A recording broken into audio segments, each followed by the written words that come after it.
On a quiet spring morning in Brentwood, Tennessee, a young mother was found dead on the floor of her luxurious home. Her 2-year-old daughter sat nearby, sobbing uncontrollably. There were no signs of forced entry, but the scene inside told a story of horrific violence.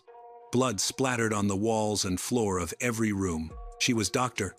Rachel Elizabeth Maidens, a respected orthodontist, admired for her talent, her beauty, and her kindness.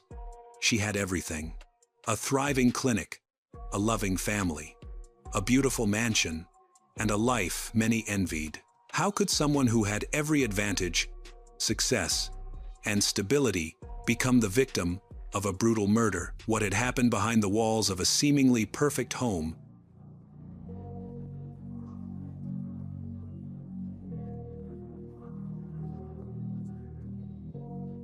Rachel Elizabeth Maidens, born on July 5, 1978, in Nashville, Tennessee, seemed destined from childhood for achievement.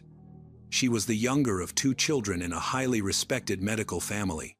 Her father, Richard, was a well-known pharmacist. Her mother, Elizabeth Lamprecht Frisbee, owned a pediatric practice. She grew up close to her older brother, Brent, with whom she shared a deep, affectionate bond. Their parents, devoted and ambitious, provided both children with every opportunity for success, ensuring they received the finest education and the freedom to cultivate their gifts. Rachel attended an exclusive Catholic girls' school, where she quickly stood out for her intelligence and discipline. After graduation, she went on to college in Birmingham, Alabama, building an impressive academic record. Later, she was accepted into a prestigious university medical program, awarded a scholarship for excellence. Rachel was also very successful in tennis and won many awards. Dentistry was her passion. After entering a private dental school in Florida, she graduated with distinction, secured a residency at Children's National Medical Center in Washington, D.C. During that time, she published research in medical journals and presented at national and international conferences. By her early 20s, she was already considered one of the rising talents in her field, but in 2004, a devastating event shattered her life. Her father, respected in the community, was suddenly accused of forging prescriptions and illegally distributing controlled substances. He was arrested at work and jailed pending trial. The stress and humiliation were overwhelming. Within weeks, Richard suffered a fatal heart attack while in custody. The tragedy did not end there. Rachel, her mother, and her brother soon became part of the investigation. Their bank accounts were frozen. They were forbidden to leave the country. For more than a year, they lived under suspicion and financial strain, until 2 of Richard's colleagues were arrested, and Richard was posthumously cleared. The authorities issued apologies, but the emotional damage was irreversible. The loss of her father, the long investigation, and public scrutiny plunged Rachel into a profound depression. Those close to her described her as hollow, fragile, deeply shaken. Over the next few years, Rachel gradually rebuilt her life. She opened a private orthodontic practice in Brentwood, a wealthy suburb of Nashville, located in Williamson County. Her clinic quickly became successful, attracting patients from nearby towns and even other states. Equipped with advanced technology, her office gained a reputation as one of the top orthodontic practices in Tennessee, recognized for its high-quality service and caring approach to patients. Rachel's striking appearance often drew attention. Tall, athletic, elegant, with long blonde hair and an easy smile. Despite her beauty and success, she stayed focused on work, uninterested in rushing into marriage. Randy was born and raised in a modest middle-class town in Georgia. He attended the local high school before enrolling in a technical college, and later continued his education at Clark University. After graduation, he secured a position as a sales manager for a major pharmaceutical company. Randy advanced quickly through the ranks.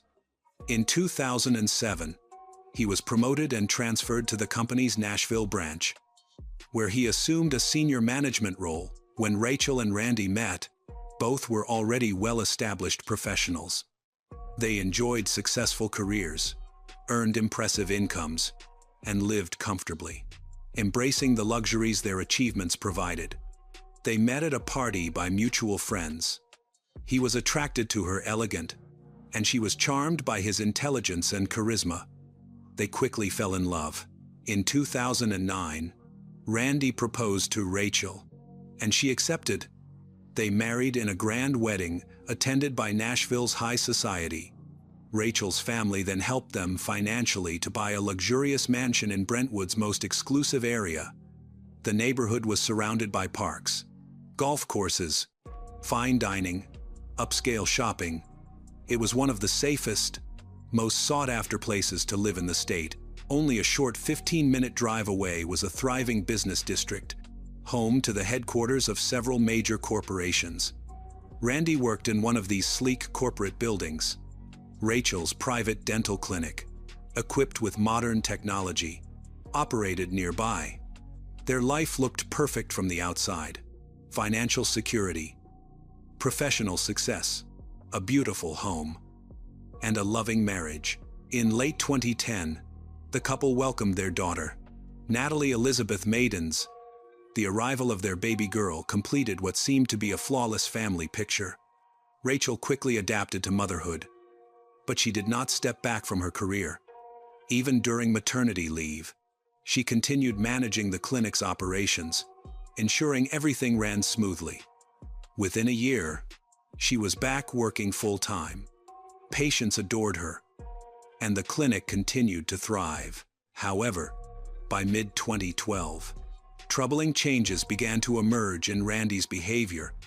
He started drinking heavily, claiming that alcohol was the only way he could cope with the pressures of his demanding job. Rachel repeatedly tried to discuss his escalating drinking, but these conversations led nowhere. Randy dismissed her concerns with irritation, insisting he was in control and could stop whenever he wanted. As time passed, Rachel grew increasingly worried. She suspected that Randy's problems extended beyond alcohol. His moods became unpredictable, marked by sudden bursts of anger, paranoia, and confusion. At times, his behavior frightened her. Attempts to speak openly about what was happening only fueled more conflict. Discussions ended in explosive arguments or silence. Rachel felt powerless, trapped between concern for her husband and fear of what he might become. Friends and family noticed the strain. The once confident, polished Randy began showing signs of emotional instability. The deterioration soon spread into his professional life. His job performance suffered dramatically. Despite warnings from his supervisors, he failed to correct his behavior. Eventually, he was fired. This serious setback did not prompt reflection or responsibility. Instead, Randy sank deeper into alcohol. He spent long periods drinking, incoherent, detached from his family and surroundings. He seemed unaware of what was happening around him. Around 3 months before the tragic event that would change everything, Rachel confided in her mother about a disturbing discovery. She had found that Randy had been secretly withdrawing large sums of money from their joint bank account and transferring the funds into an account held solely in his name. When Rachel looked more closely at the financial records, she realized the withdrawals had begun shortly after she had threatened divorce during one of their arguments. The fear that she might act on that warning seemed to have triggered him. Rather than addressing his behavior, he had quietly begun securing part of their shared finances for himself, preparing for the possibility that Rachel would leave him. Rachel was deeply disturbed by what she found. Her home, which used to be a safe place, now felt insecure. She became suspicious, worried, and fearful. In January 2013, Randy arrived at a Brentwood restaurant in a highly agitated, unstable state. He was clearly under the influence of an illegal substance. His behavior that night became increasingly erratic and aggressive.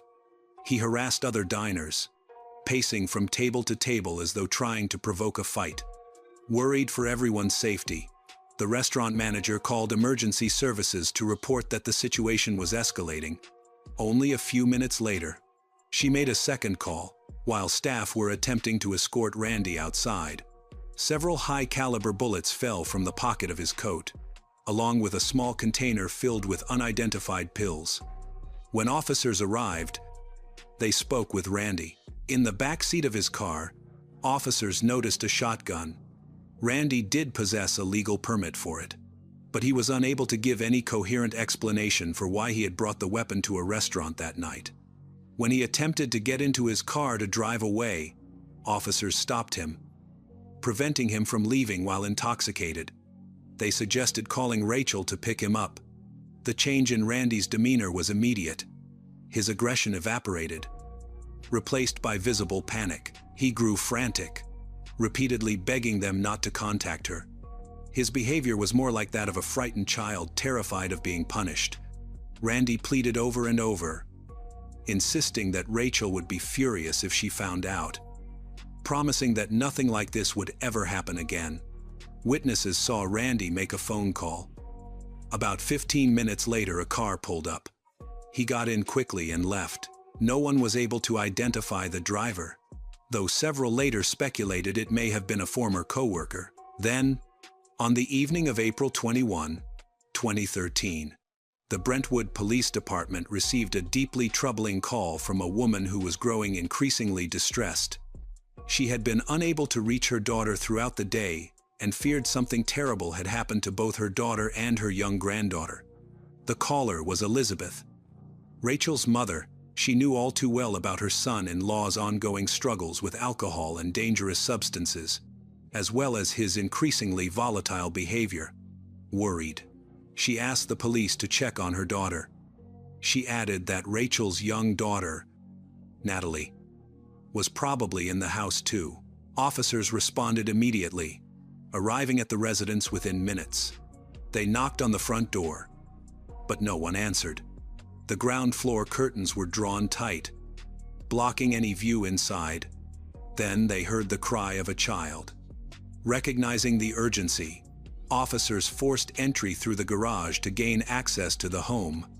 Once inside, their calls went unanswered. They moved carefully through the house until they reached a hallway, where they found little Natalie sitting on the floor, crying for her mother. At only 2.5 years old, she could not explain what had happened, but the terror and confusion in her tear-streaked face said everything.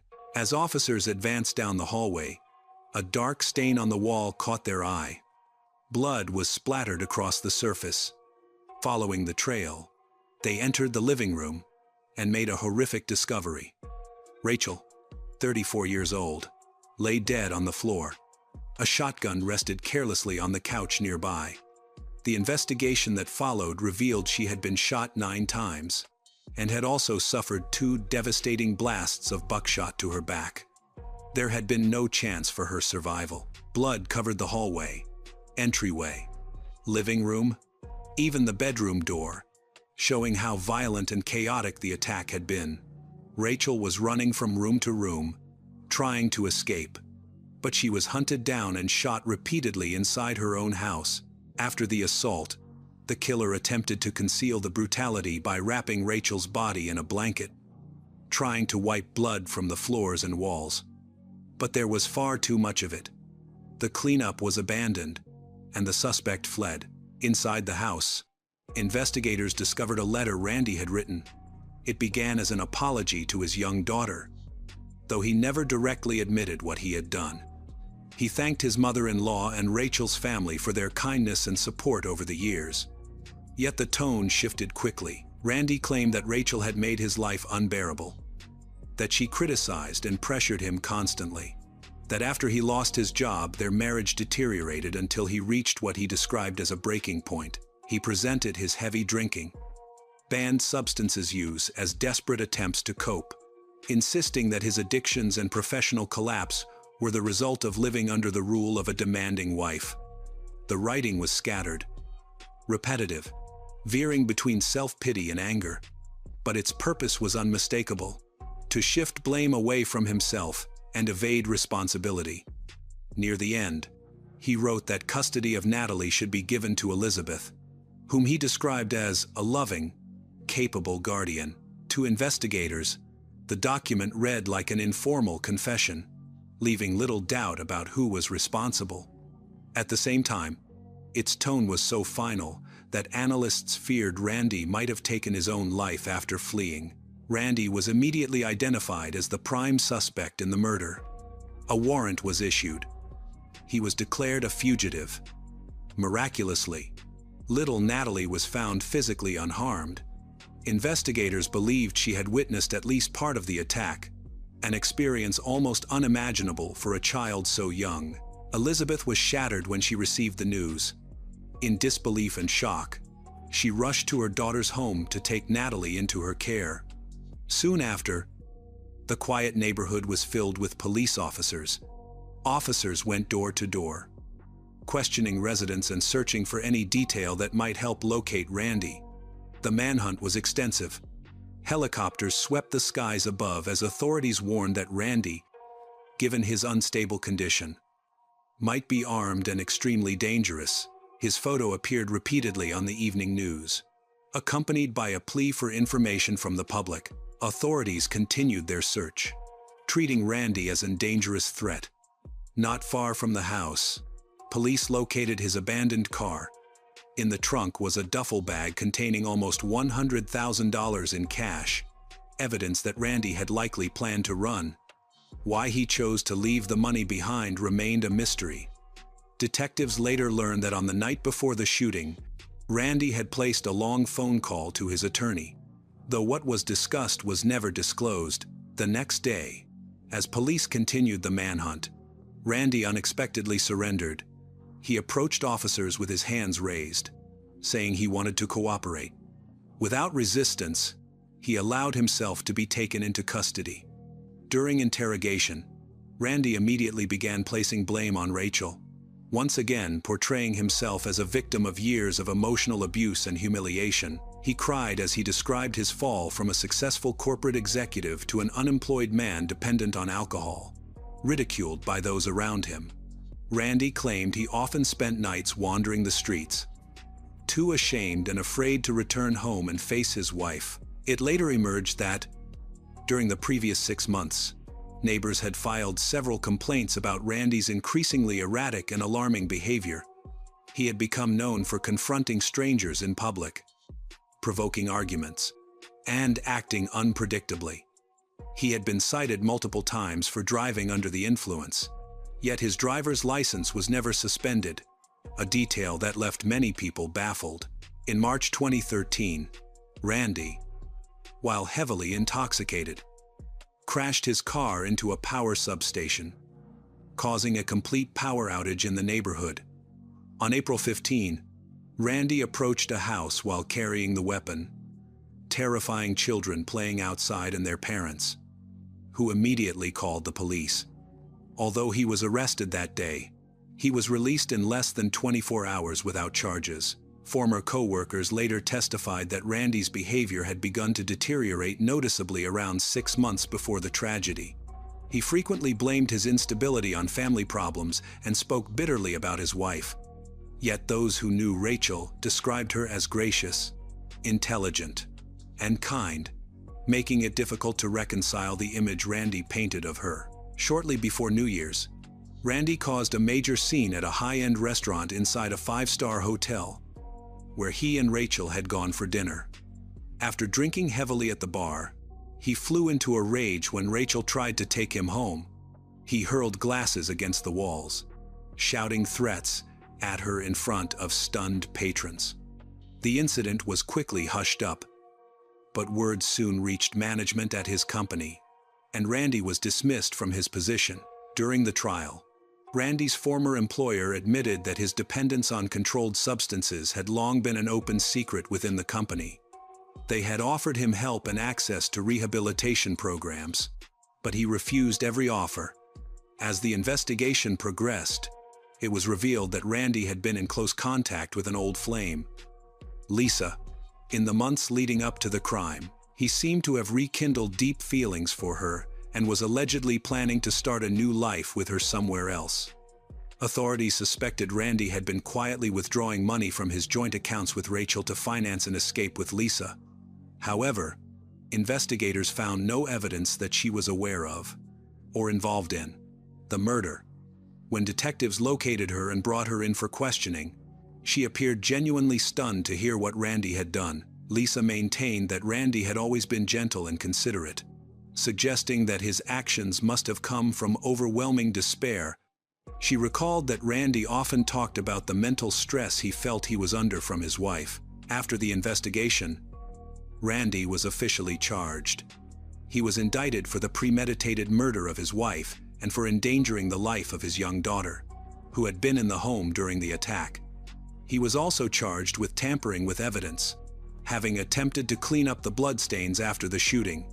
Investigators concluded that he had wrapped Rachel's body in a blanket, possibly intending to move or dispose of it, but abandoned the effort, either because he lacked the strength or feared being seen by neighbors. He was taken into custody, and his bail was set at $2 million. Randy continued to insist he was innocent, arguing that Rachel had provoked him. By June 2013, his attorney succeeded in having his bail reduced to $700,000, which Randy paid using funds withdrawn from his joint account with Rachel. Despite Elizabeth's determined attempts to block this, Randy's highly experienced defense lawyer ensured he could access the money. Astonishingly, despite the seriousness of the charges, the 42-year-old was granted house arrest, confined to the same mansion where he had taken his wife's life. Over time, even those restrictions were relaxed. Randy was eventually placed under a simple travel limitation, allowing him to move freely around town while awaiting trial. The only constraint on Randy was an ankle monitor to track his movements. A court order also barred him from any contact with his daughter or with Rachel's family, whether directly or through others. The court then scheduled his hearing for September 2014. Nearly 18 months later, Elizabeth filed multiple appeals against these lenient conditions, but every request was denied. Later, Elizabeth finally secured a ruling that stripped Randy of access to the shared marital assets and revoked his right to remain in the mansion. Yet this did little to stop him. Defiantly, Randy returned to the property several times, collecting whatever items he considered valuable, including luxury belongings.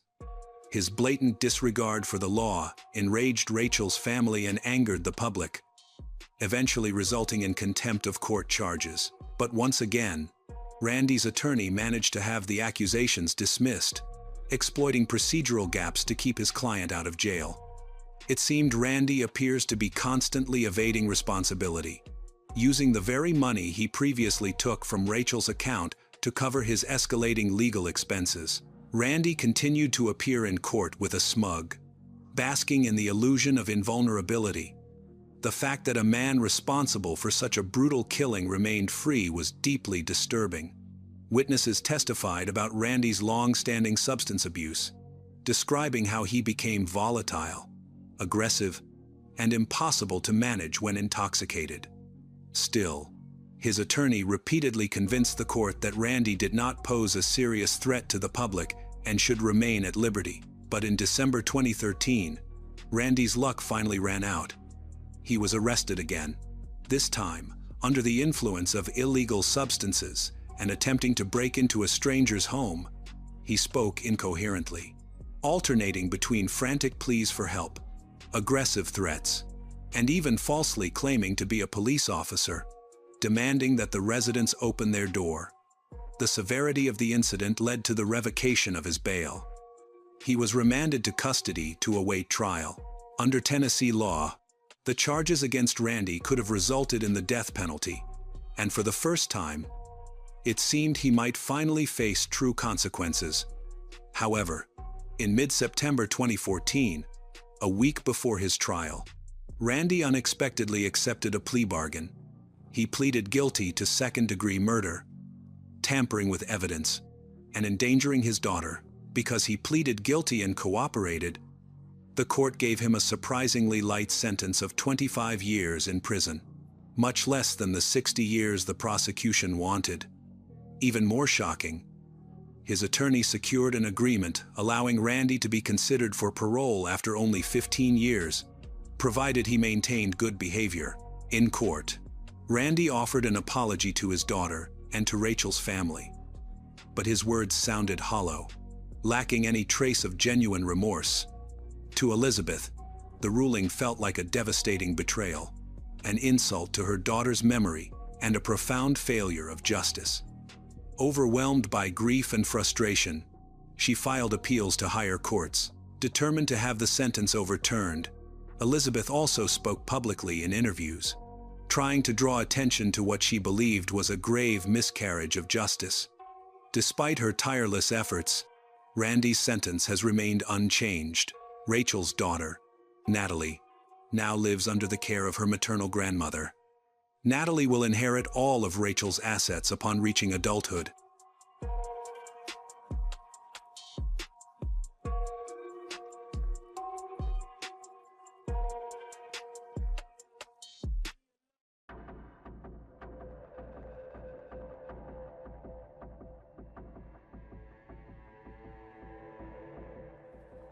It began with a viral dance, nothing more than a cheerful TikTok clip of a daughter and her youthful mother swaying to a catchy song. Millions watched. Thousands commented. For a moment, the Bukharis seemed like a family living a flawless dream. Online, Mahek Bukhari and her mother, Ansreen, looked perfect, stylish, confident, admired by their growing audience. But behind the synchronized choreographies, the bright smiles, something much darker is going on. It ended on a dark highway at 1:30 a.m., where two young men were chased at 160 kilometers per hour, rammed off the road, and left to burn alive, while the people responsible sped away without a single glance back. The shocking truth that followed would transform a rising TikTok star and her mother from internet darlings into key figures in one of the most disturbing ambush killings the United Kingdom has seen in years.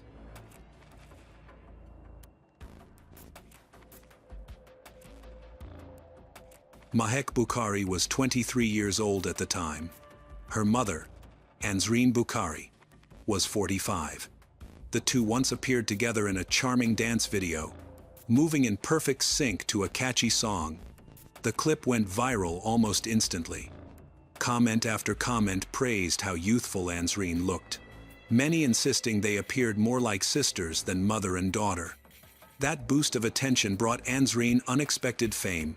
She began showing up more often in Mahek's videos and live streams. During one live stream, Mahek and her mother were reading comments, chatting casually with viewers. Suddenly, a message popped up from a clearly fake account, telling Mahek to have her mother call him. Mahek laughed it off, but she didn't notice the sudden tension in her mother's expression. Moments later, Ansreen excused herself, slipped into the bathroom, and with trembling hands pressed her phone to her ear. She quietly begged the man on the other end to stop harassing her and to leave her daughter out of it. She warned that she would call the police. But the caller didn't care. He claimed he had already obtained her husband's phone number, threatened to send him explicit videos involving her. Ansreen's heart almost jumped out of her chest. She checked her husband's phone and saw the messages. Thankfully, he had ignored them, assuming they were just another spam attempt. The Bukhari family was well known online thanks to Mahek's growing success and the wholesome, religious family image she carefully built on TikTok. If this secret came out, it could destroy everything. Mahek's career, Ansreen's marriage, and their public reputation months earlier.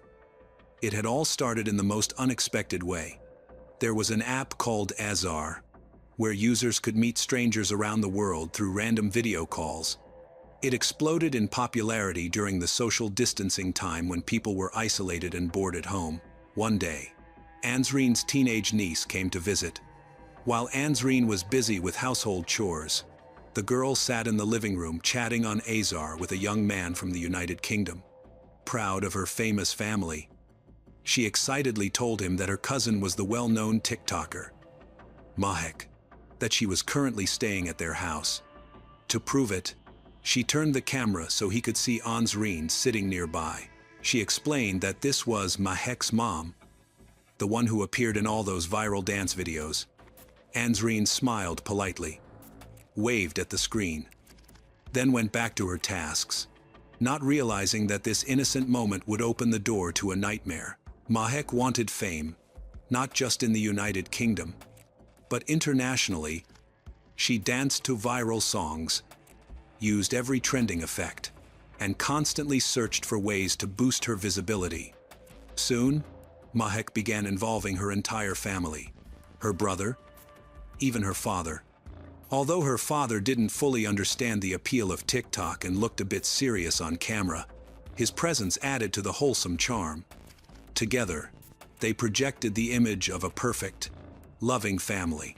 Mahek presented herself online as a religious Muslim woman, often sharing posts about her faith, morals, and cultural beliefs. She frequently expressed her love for her mother, Ansreen, describing her as her best friend and most trusted confidant.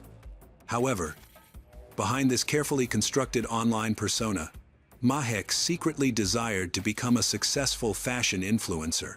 She envisioned a glamorous life where she could display stylish outfits on Instagram and TikTok, receive complimentary clothing from popular brands, promote companies in her posts, and achieve a high-profile lifestyle through her social media presence.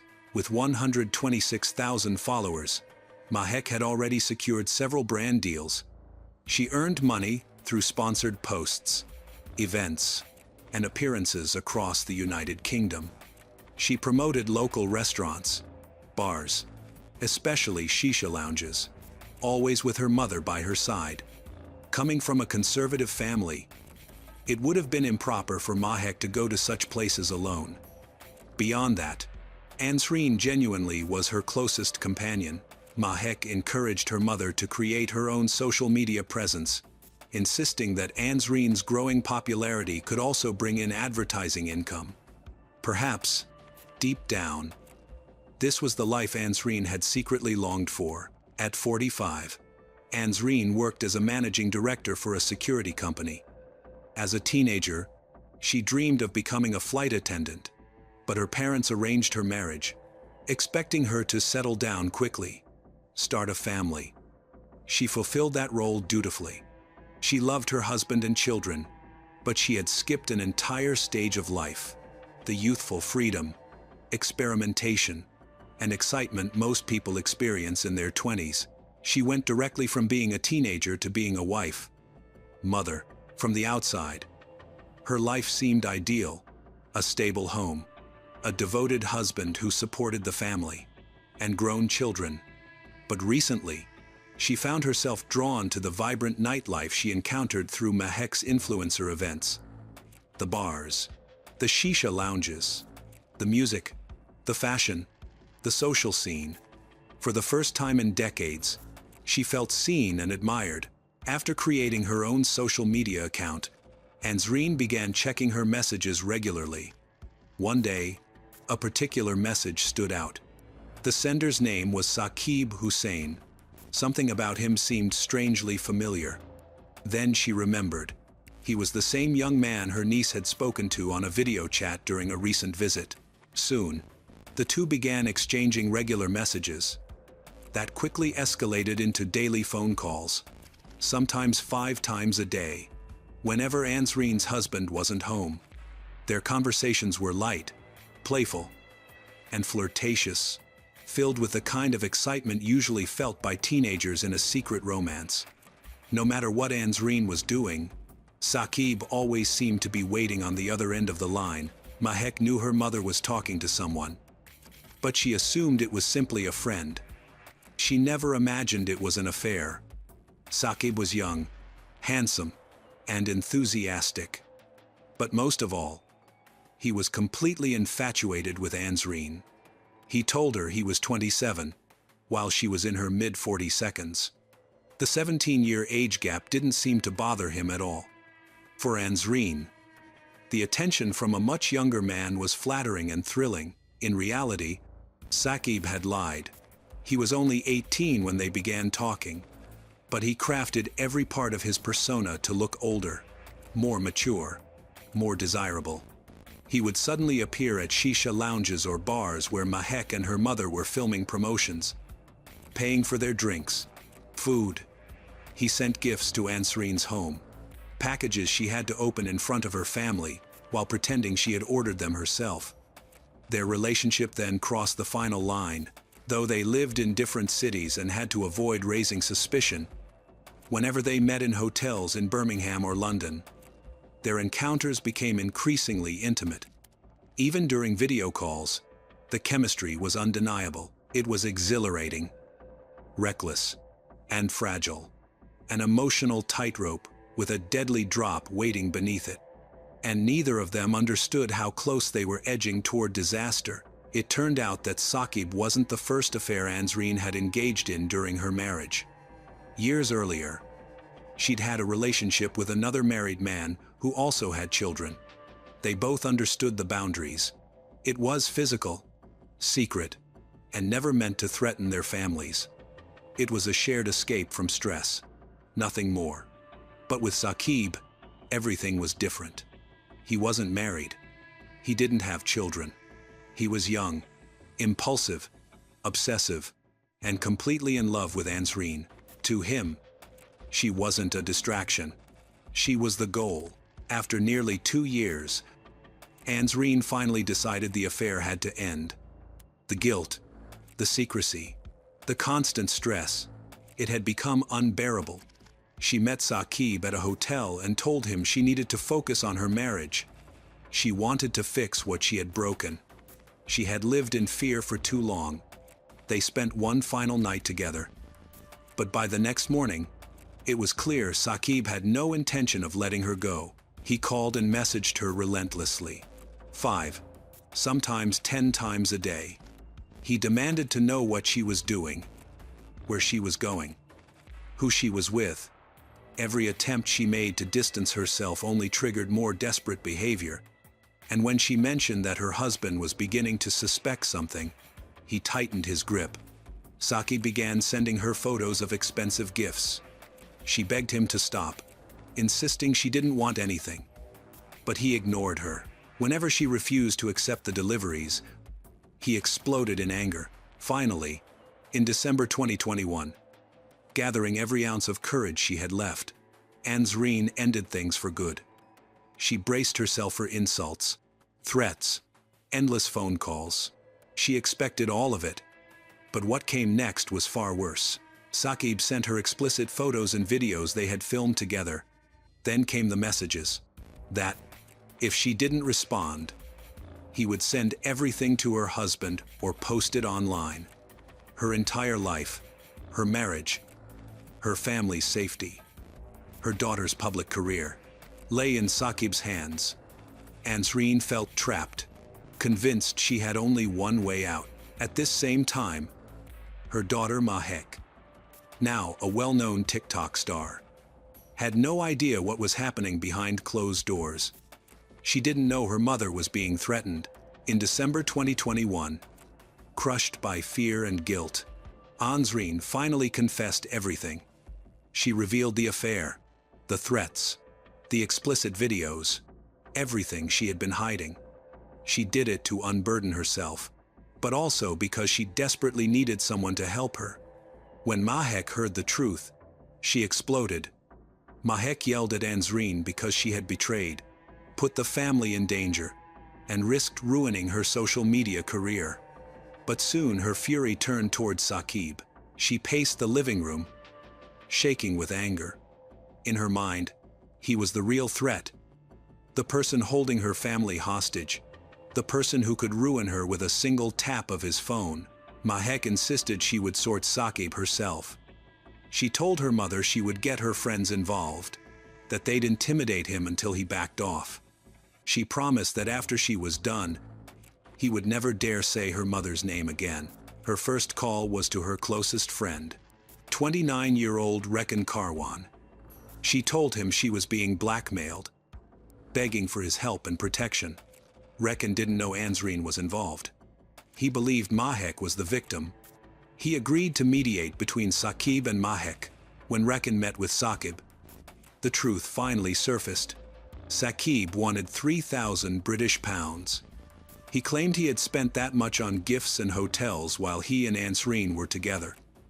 Now he wanted his money back. Unless he was paid, he said, the explicit videos would be released. Mahek did not react with fear.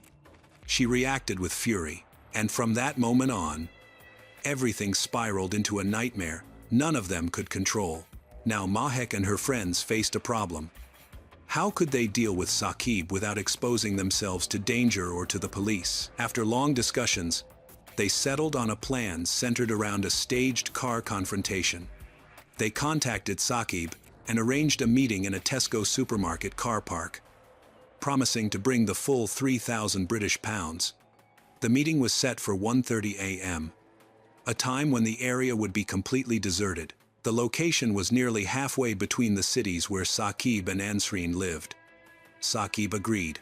On 11 February 2022, Mahek, Ansreen, Reckon, and 5 other friends split into 2 vehicles, drove to the empty Tesco car park. They parked far from each other to give themselves room to maneuver once Saqib showed up. Initially, not everyone in the group knew the full extent of the plan. Reckon and another friend stepped out of the cars and disappeared into the shadows, creating the illusion that Mahek and Ansreen had come alone. Their original intent seems to have been to corner and assault Saqib right there in the car park. But the group hadn't accounted for one crucial variable. Saqib didn't come alone. He hated driving. So he asked friends to accompany him. Most refused. They didn't want to travel to another city in the middle of the night.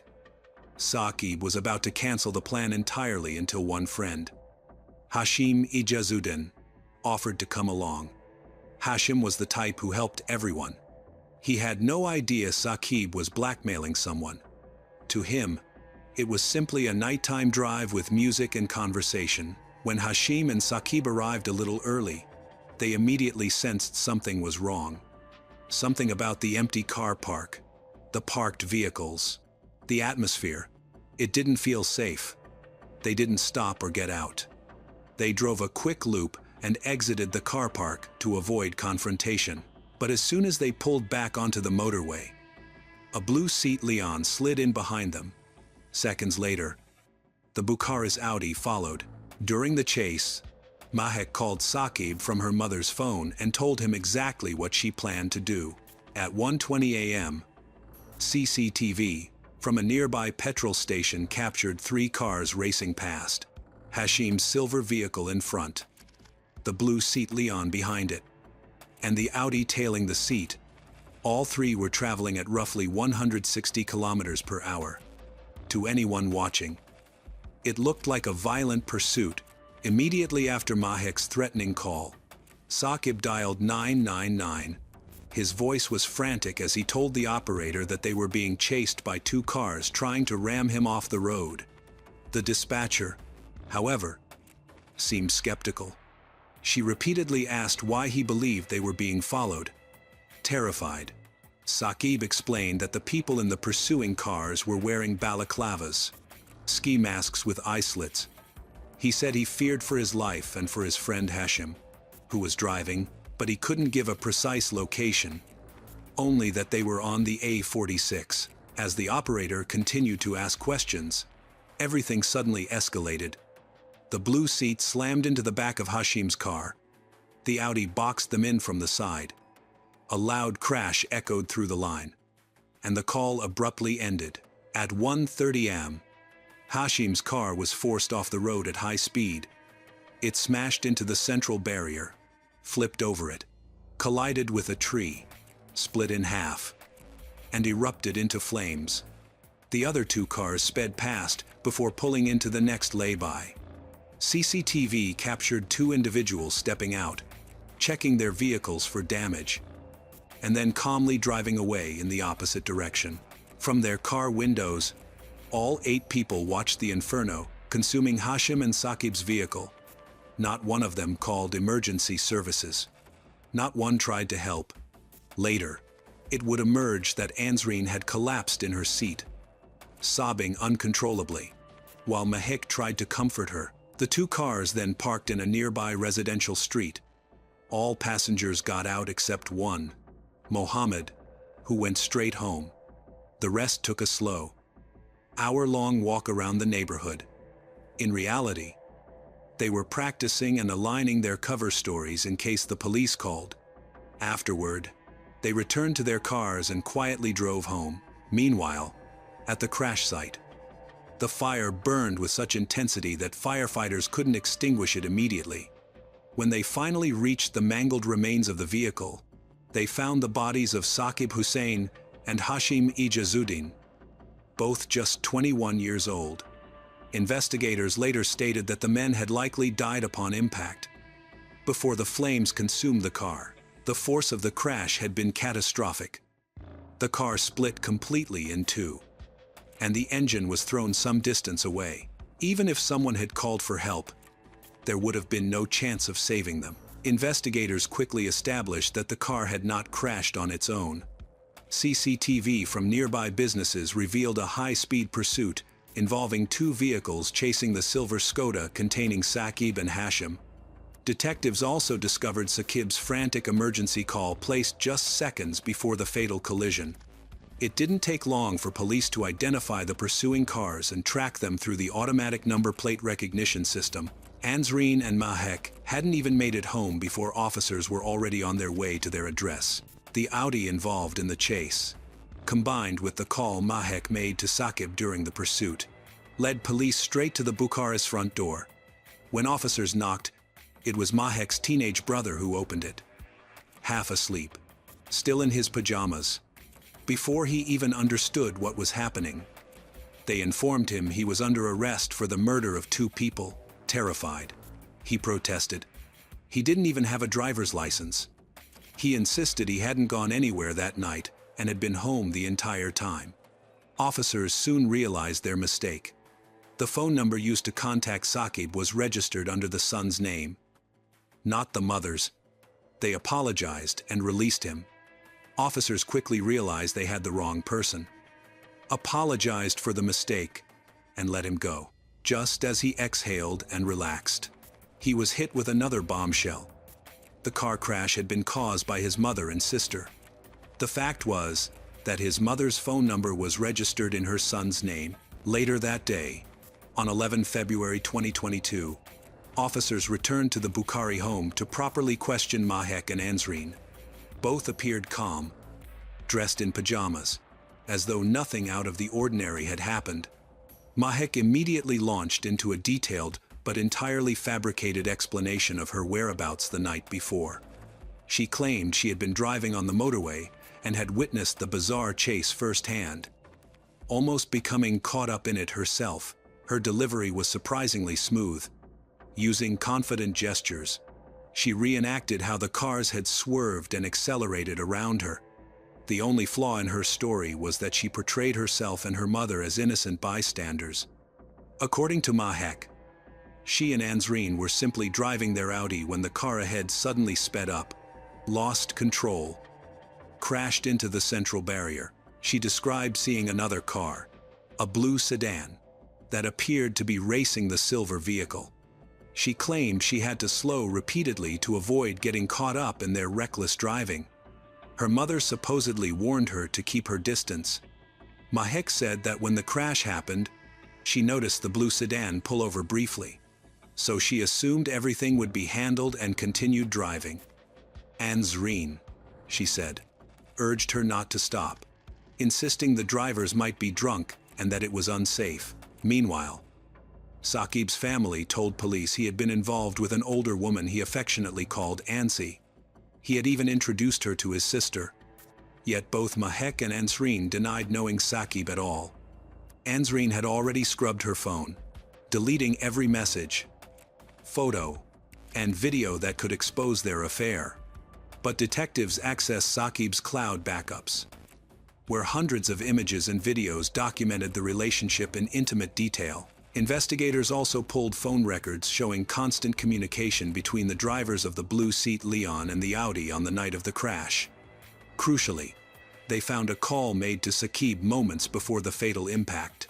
replaced from Mahek's phone, the truth was closing in. Events unfolded rapidly. All 8 people who had been in the 2 cars that night were detained. The blue seat Leon had been driven by 21-year-old Raiz Jamal. Also in the vehicle were 21-year-old Natasha Akhtar, 21-year-old Sanaf Ghulam Mustafa, and 27-year-old Amir Jamal.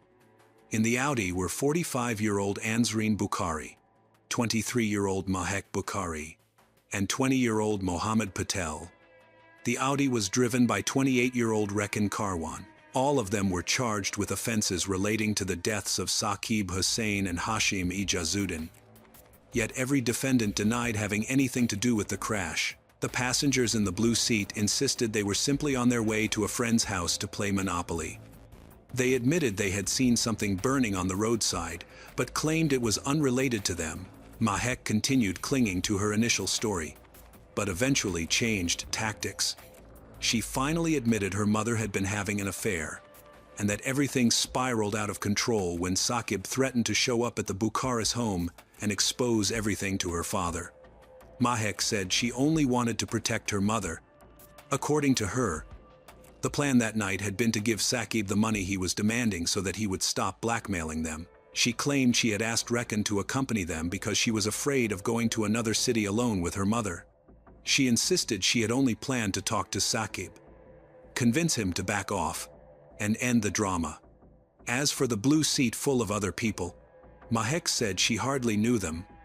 They were Rekan's friends, and she assumed he had invited them as extra protection. She insisted she had never imagined anyone planned violence. Desperate to regain credibility, Mahek pleaded with investigators to believe she was now telling the truth.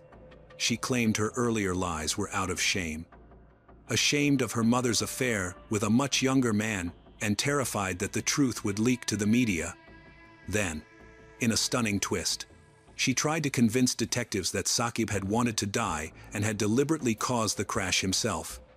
Officers were stunned by her attempt to blame the victims. All 8 suspects were sent to trial. Only one would eventually walk free. The first trial descended into chaos. 7 defendants sat together in the dock, each offering their own version of the night. Some slightly different, others wildly contradictory. Prosecutors eventually decided to split the defendants into groups. Mahek, Ansreen, and the 2 drivers would be tried separately from the remaining friends. The prosecution believed that several of the passengers might not have understood the full plan and could not have influenced what happened. They may have simply gone out with friends, unknowingly ended up in a situation that turned deadly. Another major point of contention was the speed of the chase, estimated at 160 kilometers per hour. The victim's actions also complicated the case. Toxicology reports showed cannabis in Hashim's system, and he had been driving at high speed. Defense teams seized on this immediately, arguing that the victim's own reckless behavior had caused the crash. They tried to paint Hashim as responsible for his own death. Then Saqib himself came under scrutiny. Evidence emerged that Ansreen was not the only woman he had harassed after being rejected. A woman unconnected to the case testified that she had met Saqib at a nightclub. He had begged for her phone number. At the time, she already had a boyfriend, but she gave the number to him just to get rid of him. Eventually, Saqib started flooding her with messages. He also called 15 to 20 times a day, threatening to smash her car or come to her house. The woman contacted local police 3 times because she was terrified of Saqib. Overall, this information painted Saqib in a very negative light. The jury also heard the threatening messages Saqib had sent to Ansreen, warning he would leak explicit videos and photos to her family and post them online if she refused to speak to him. Read aloud in court. They sounded chilling, but in reality, they were presented without context. No one knew what had triggered his outbursts. Was it calculated blackmail, emotional instability, a manipulative attempt to regain control of a relationship he could not let go of? Only Saqib himself could have explained the truth, but his life had already come to a violent end. Any trial is incredibly painful for a victim's family and friends. But for Hashim Ijazuddin's parents, The suffering was beyond anything they could have imagined. Their son had nothing to do with any of this. He had only agreed to help a friend by driving him to another city late at night. And that simple act of kindness cost him his life. Now, his grieving parents had to sit in court and listen as their son was accused of having cannabis in his system, as though that somehow justified what happened to him. Yet online, much of the public sympathy went toward the Bukhari husband and son, because throughout the trial, the family effectively collapsed. Ansreen's husband never visited her while she was in custody, though he did appear for certain parts of the proceedings, likely to support Mahek. For Mr. Bukhari, the worst part was the humiliating public exposure of his family's private life. In court, not only did details of Ansreen's affair with 21-year-old Saqib Hussain come to light, but her earlier infidelity, long before the relationship with Saqib, was also revealed. According to the prosecution, the tragedy was no accident. They argued that Mahek, Ansreen, and their friend, Rekan, had planned together how to get rid of Saqib. These three were, in the prosecution's view, the masterminds of the crime. They were the ones who lured Saqib to the Tesco car park under the pretense of paying him off. Whether they intended to ambush him there or had already decided to force his car off the road later, the result was the same. They knowingly placed two men in mortal danger. Pursuing a vehicle at 160 kilometers per hour and attempting to ram it could only be done with lethal intent. Lawyers painted Ansreen and Mahek as victims, terrified, cornered, and manipulated by a dangerous stalker. Mother and daughter insisted they only wanted to speak to Saqib that night. Nothing more. Of the 8 people involved, only 7 were arrested. 21-year-old Mohammed Patel, seated in the Audi that night, left the group immediately after the crash. His later release raised many questions among the public. Some believed he was innocent. Others suspected he had cooperated with police. Whatever the truth, Mohammed confirmed details consistent with Saqib's desperate emergency call, proving that Saqib were indeed being chased at high speed. All participants had worn balaclavas to hide their faces from CCTV. Rekan allegedly instructed the driver of the blue seat, Leon Reyes Jamal, to ram Saqib's Skoda from behind. Reyes later claimed he had been the last to join the group and knew nothing about the situation he was entering. He said he was terrified once he realized what was happening and fled at the first opportunity. Whether that was true remains uncertain, but his statements were crucial to the investigation. The remaining 5 defendants continued to insist on their innocence. They claimed they had no idea what was going on and believed they were simply out for a night drive before playing Monopoly. Each person had their own justification. Reyes Jamal, the driver of the blue seat, said he only wanted to scare the boys in the Skoda because one of them had blackmailed the women. But the situation spiraled out of control. Amir Jamal, another passenger, claimed he was under the influence of banned substances and had no understanding of what was happening. Natasha Akhtar said she was in love with the driver and didn't want to upset him by questioning his reckless driving. She argued that all boys drive like lunatics, and stressed that a prison sentence would end her dreams of becoming a criminal defense lawyer. Sanaf Ghulam Mustafa explained that his father was dying of cancer and he was his sole caregiver.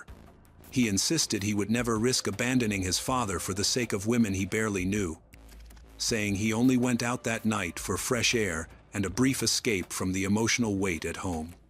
After his father passed away, Sanaf was not even allowed to attend the funeral due to his bail conditions. Debate over each defendant's level of responsibility continues even today. But one thing is undeniable: every one of them was willingly involved in a high-speed, masked pursuit that ended in the deaths of 2 innocent young men. Whether they saw it as a twisted thrill, a late-night adventure, or simply followed the group without thinking, the moment they put on balaclavas and joined the chase, they implicated themselves in a crime that could end in tragedy. After numerous hearings, the jury finally withdrew to deliberate. They spent more than 28 hours examining every piece of evidence before returning with their verdicts. Ansreen Bukhari, Mahek Bukhari, Reyes Jamal, and Rekin Karwan, were all found guilty of the murders of Saqib Hussain and Hashim Ijazuddin. Sentencing reflected the devastating impact of their actions. Mahek Bukhari received life imprisonment, with a minimum term of 31 years and 8 months. Ansreen Bukhari received life imprisonment, with a minimum of 26 years and 9 months. Raiz Jamal was sentenced to life, with a minimum of 33 years, including time added for driving without a license. Rekin Karwan received life, with a minimum of 26 years and 10 months. The remaining defendants in the 2 cars, Sanaf Ghulam Mustafa, Amir Jamal, and Natasha Akhtar, were convicted of manslaughter. Their sentences ranged from 11 to 15 years, reflecting the court's view that while they aided the pursuit, they were not the masterminds or primary aggressors. Mohammed Patel, the 8th person, was not charged, likely because his role was minimal and he left the scene immediately after the crash. A reckless adult woman, chasing youth and excitement, dragged her daughter and her friends into her personal crisis, triggering a chain of events that ruined several lives. What remains is heartbreak. Saqib Hussain, though far from perfect, did not deserve to die. Hashim Ijazuddin was simply a kind friend offering a ride, and he paid for that kindness with his life. Taking someone's life to hide your own mistakes is not only senseless, it is unforgivable.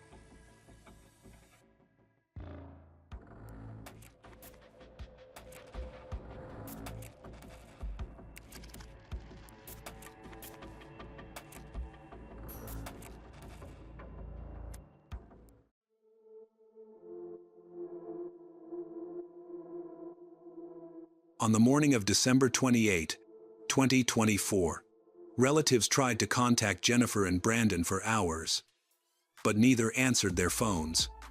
Their cars were in the driveway, suggesting they were home. However, no one answered the door. Increasingly concerned, the relatives called emergency services and asked them to check on the situation. Officers from the Brandon Police Department arrived shortly after the call. They inspected the outside of the house, windows intact, doors locked, and no signs of forced entry or tampering. Still receiving no response from inside, the officers decided to enter the house. Inside, the silence was immediate and unsettling. As officers moved through the rooms, they discovered the bodies of 30-year-old Jennifer Sheffield and 40-year-old Brandon Sheffield. Both were deceased. The initial scene examination revealed unmistakable evidence of a violent incident.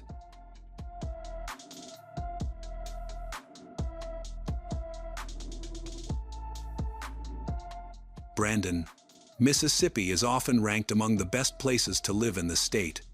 It's a safe, quiet suburb of Jackson with a population of about 25,000 people. Within this calm, flourishing environment was where Jennifer built her life and career.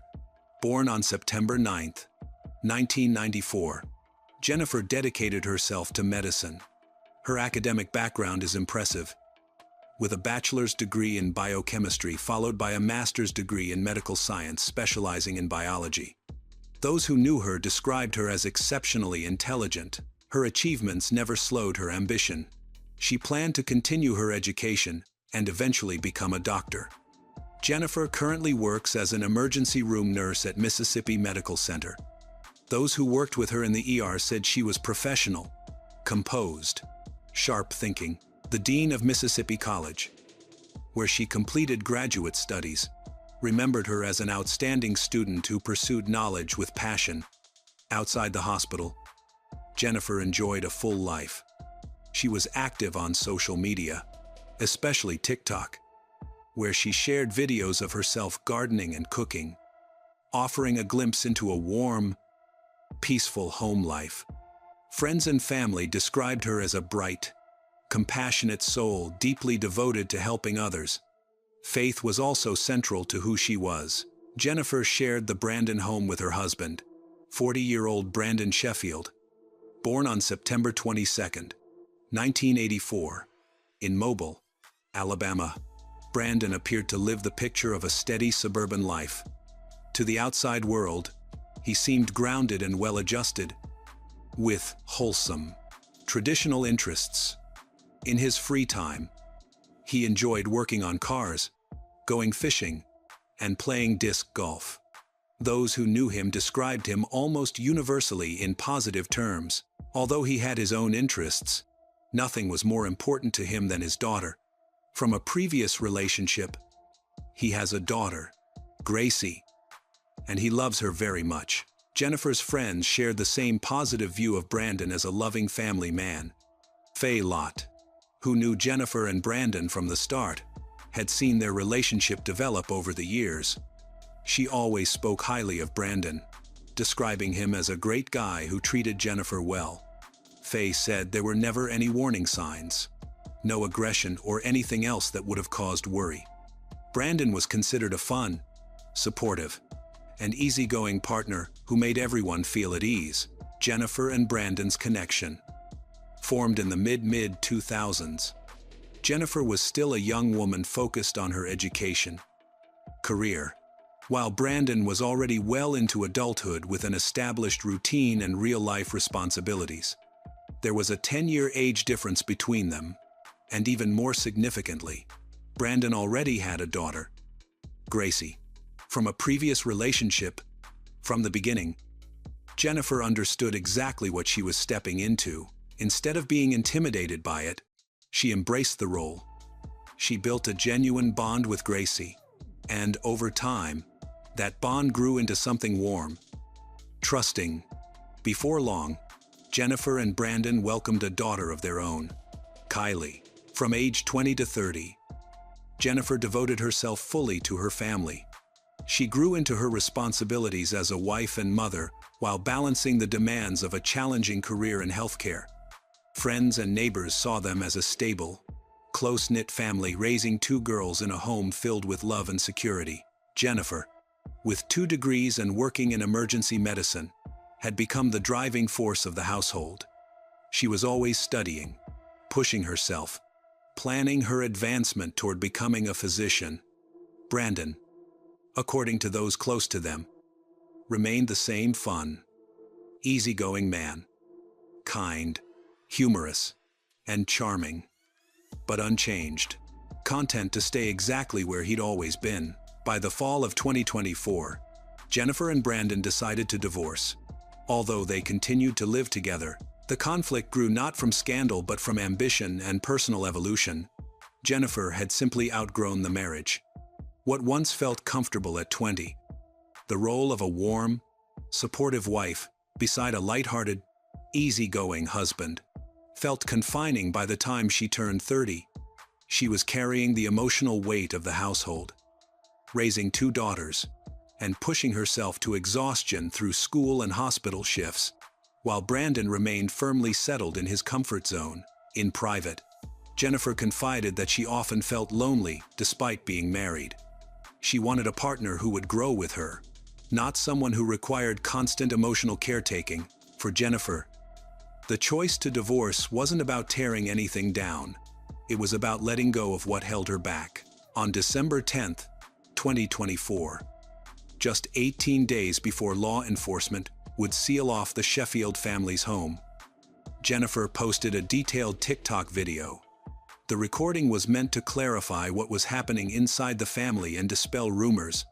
On camera, she looked calm, collected, and composed. According to Jennifer, the two were maintaining complete civility for the sake of their daughters. She emphasized that they were functioning as a team, handling the transition with as little damage as possible. She outlined the practical terms of their arrangement. Property would be divided evenly, 50-50. There were no disputes, no court filings, no battles over assets. She spoke confidently about Brandon continuing to support his daughters financially, easing at least part of the burden she was preparing to take on. Jennifer believed the hardest part of the separation was already behind her, and that ahead lay a difficult but ultimately safe path forward. After seeing this post of hers, experts identify this period as the highest risk phase. Jennifer's description of a peaceful separation stands in stark contrast to how the story ultimately ends. In investigative practice, when a woman publicly praises her partner during a breakup, it is often a protective mechanism. Behavioral psychology explains it as an attempt to soften tension and avoid provoking a man she still lives with. Jennifer and Brandon, despite changing their Facebook statuses to single, were still sharing the same roof. The period of active separation is one of the most dangerous stages in any relationship. Behind the closed doors of their Mississippi house, a quiet but steady escalation unfolded. The perfect divorce Jennifer had described to thousands online existed only on the surface. In reality, the tension intensified. Brandon watched his wife pull further away, finalize paperwork, and move forward with plans that excluded him. The polished image presented to friends and social media no longer resembled the reality unfolding inside the home. Commenters praised their maturity, calling the separation graceful and respectful. But inside, that narrative had collapsed. Returned to the crime scene. Detectives quickly ruled out robbery or an outside assailant. The locks were intact. The windows were secure. There were no signs of forced entry. Forensic specialists identified the scene as a closed environment crime. Only 2 individuals inside. According to the coroner's report and ballistic evidence, the sequence of events matched a murder. Self-harm scenario. Investigators confirmed a clear order of gunshots. Brandon fired at Jennifer first, inflicting injuries that were immediately fatal. Afterward, he turned the weapon on himself. His body was found close to hers. The placement of shell casings and powder residue patterns confirmed beyond doubt that no third party was involved. Detectives linked this eruption of violence to a profound loss of control that was reflected indirectly in the divorce filings. With every form signed and every plan Jennifer made, Brandon lost more influence over her life. His final response was a brutal assertion of control. After the forensic work and autopsies were completed, the bodies of Jennifer and Brandon were released to their families for burial. The 2 families chose to hold a joint memorial service, scheduled for the same day, at the same funeral home, in the same shared hall. The decision quickly became a lightning rod for controversy. Photographs and first-hand accounts soon made their way online, sparking widespread debate. Inside the memorial hall, 2 tables stood side by side. Brandon's memorial table was expansive and overflowing, filled with portraits, fishing photos, pictures with friends, and sports memorabilia. It portrayed a man who lived actively, surrounded by hobbies and social circles. Just a few feet away stood Jennifer's memorial table, an urn accompanied by only a small handful of photographs. Next to her husband's elaborate display, Jennifer's tribute appeared strikingly modest, even overshadowed. The images quickly went viral, causing a strong reaction. People on social media and forums expressed outrage, disapproval. The main point of criticism was the ethical problem of having a joint memorial. Many felt it was wrong to honor both Jennifer, who was murdered, and Brandon, who killed her, in the same place and at the same time. For Gracie and Kylie, that night changed their lives forever. Now, without parents, they are being cared for by relatives. Online, a single video from December 10th remains. In it, Jennifer smiles, discusses buying a house, and praises Brandon. This video, once a cheerful lifestyle vlog, now serves as a chilling record of her fatal misjudgment.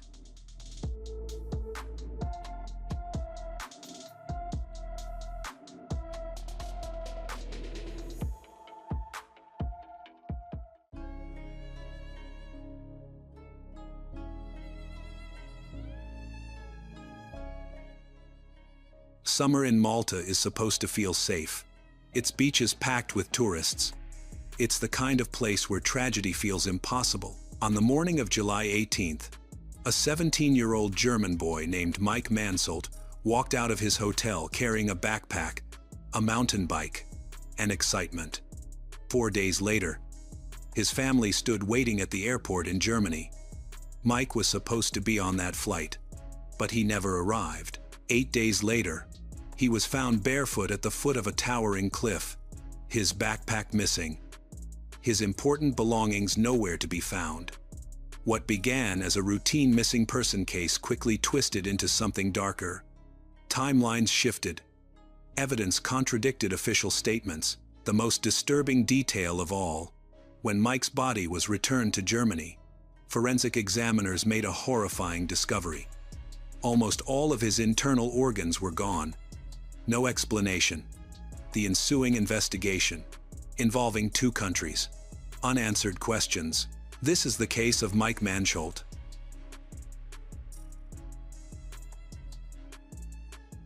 Mike Mansholt was born on August 20, 1998, in Oldenburg, a German city with a population of over 160,000.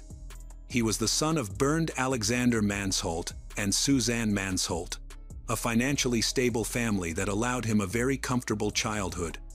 Mike was described as an active, adventure-loving boy. When he was young, his parents decided to divorce. After the separation, Mike lived with his mother. Later, she began a new relationship and had a daughter named Maria. Mike's father also found a new partner and had a son named Daniel. Mike reportedly got along very well with both Maria and Daniel. He had always wished for siblings so he wouldn't feel alone. Mike developed a passion for traveling at an early age. He inherited this from his father, who took him on trips to places such as Iceland, Scotland, and the Caribbean. They even crossed the Atlantic Ocean together on a sailboat, a journey lasting more than 70 days that became an unforgettable memory for them. His father always described Mike as a polite, kind young, and mature. In July 2016, Mike decided to take a trip to Malta. It was his first time traveling alone, without his parents, siblings, or friends. He went there to visit his girlfriend, who was attending a language course on the island. Since he was on vacation, he wanted to spend some time with her. For context, Malta is an archipelago in the Mediterranean Sea, located about 58 miles south of Sicily, Italy. The country has roughly 500,000 residents and covers about 122 square miles. It is a popular tourist destination known for its beautiful beaches. Summer is its peak season, with temperatures often reaching around 90 degrees Fahrenheit, making the beaches crowded. Crime rates in Malta are considered low. The country is also known for being a tax haven. Some might think it unusual for Mike's parents to let him travel alone at just 17 years old. But according to his family, he had already visited many parts of the world and had gained significant travel experience. He was responsible, resourceful, capable of handling situations most teenagers couldn't. Mike arrived in Malta on July 8, 2016, landing in Valletta, the capital, where he met up with his girlfriend. They spent the next several days enjoying the island and exploring different locations. However, as the date approached for their return to Germany, Mike decided he wanted to stay a few extra days. His girlfriend flew back alone, and he informed his parents that he planned to remain in Malta to explore more of the island. His mother, Suzanne, was at home in Germany, while his father, Bernd, was on vacation with family in Croatia. Neither parent objected to Mike's decision to extend his trip, so they agreed to let him stay. Mike checked into a hotel in Slima, a city located on Malta's northeast coast in the Northern Harbor District. Slima is a major residential and commercial area, filled with shops, bars, restaurants, and cafes. It is also the most densely populated city on the island. The hotel where he stayed was called the Astra. Security camera footage from the hotel shows Mike leaving his room 105, at around 8:39 a.m. On the morning of July 18th, at 9:10 a.m., he approached the reception desk to ask for some information and had a short conversation with the staff. Afterward, he returned to his room and stayed there for almost an hour. He left again at around 9:55 a.m. In the footage, Mike can be seen wearing a blue t-shirt, carrying a black backpack over his shoulder, holding his phone. Inside his backpack, he had packed a GoPro camera, a portable charger, his documents, a credit card, and cash. The weather was hot and sunny, perfect for exploring. After leaving the hotel, Mike walked to a nearby port where he rented a mountain bike, a blue and black Lombardo, to use for the day. At 10:11 a.m., Mike sent a voice message to his father on WhatsApp. In it, he said he had rented a bike and planned to cycle around Malta. He mentioned that some roads were very steep, so he would have to get off and push the bike in certain areas. He also told his father he would send a picture soon, but he never did. That voice message was the last time Bernd ever heard from his son. Although Mike didn't get in touch with his family afterward, they didn't immediately suspect anything was wrong. They assumed he was simply busy exploring Malta. On July 22nd, Suzanne and Maria went to the airport to wait for him. Mike was supposed to land in Germany that day, but he never appeared. At first, they thought he might have arrived in Frankfurt, where he had a scheduled layover. Suzanne tried calling his phone, but it was switched off. She tried several more times, each attempt ending the same way. Concern growing, she contacted the airline in charge of Mike's flight. That's when she learned Mike never boarded the plane. Shocked and terrified, Suzanne went straight to the police and reported her son missing at around 2:00 a.m. On July 23rd, the German authorities treated the situation as urgent and immediately contacted the Maltese police. One of the German detectives learned that Maltese officers had already been searching for Mike for at least 2 days. Mike had not been seen since the morning of July 18th. When he left his hotel and rented a mountain bike, he was supposed to return the following day, but never did. It was actually the manager of the Astra Hotel who first alerted Maltese authorities on July 20th, reporting that Mike had not come back to pick up his belongings or check out. The Maltese police were already searching the surrounding areas. Meanwhile, no one from Malta had contacted Mike's family in Germany.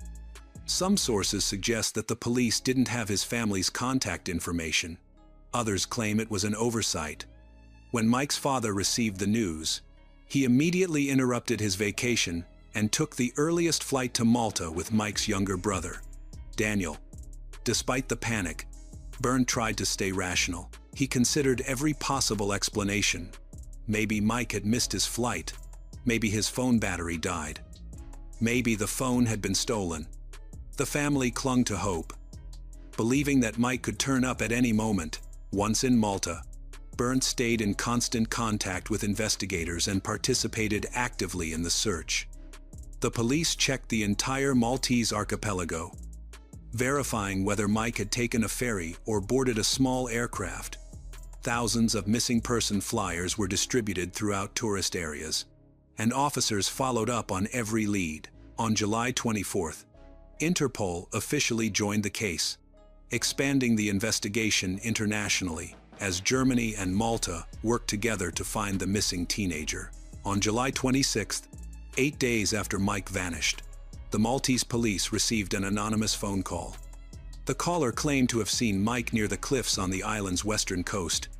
These cliffs, known as the Dingley Cliffs, reach nearly 250 meters in height. Search teams and K-9 units headed to the area immediately. After hours of combing the rugged terrain, the dogs picked up a scent. A few minutes later, Mike was found. He is dead. His body was discovered at the bottom of the cliffs, partially hidden beneath dense bushes and rock overhangs. The location was extremely difficult to access and invisible from above, which explained why no tourist had noticed anything unusual. The mountain bike Mike had rented was located about 30 meters above his body, dangling precariously from the rocks. It was badly damaged. The handlebars were twisted. The tire was completely flat. Investigators removed Mike's remains and transported them for autopsy, while also collecting the scattered personal items found nearby. Mike's sneakers, sunglasses were discovered close to his body. Strangely, he was barefoot.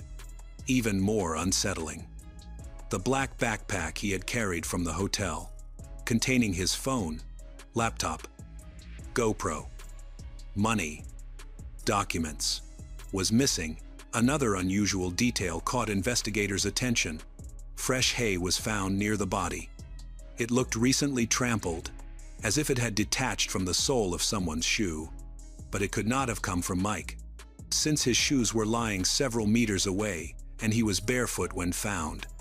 This raised disturbing questions about whether someone else had been at the scene shortly before the body was discovered. Bernd was devastated after learning the fate of his son, but he tried to remain strong in hopes of uncovering what had truly happened. For Daniel, Mike's younger brother, the loss was crushing.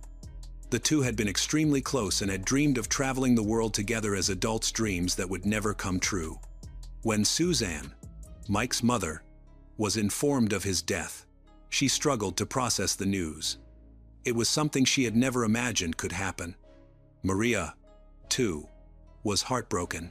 She had grown up with Mike and couldn't accept that she would never see him again. Mike's girlfriend, who had already returned to Germany a few days earlier, was also deeply shaken. She had spent so much time with him during their trip and couldn't wait for him to return home so they could see each other again. One of Bernd's first actions upon arriving in Malta was to visit the Astra Hotel, specifically room 105, where Mike had stayed. By then, the room had already been cleaned out by staff, and Mike's belongings were returned to Bernd, but the GoPro case was not among them. This suggested that Mike had likely taken the case with him, and the camera was probably inside the case attached to Mike's belt. News of the case caused an uproar in Malta, where such tragedies were extremely rare, and it drew significant attention in Germany as well. When authorities recovered Mike's body, Maltese police cataloged and collected only 3 of his belongings found nearby: his sneakers, his sunglasses, and the GoPro case he had been carrying.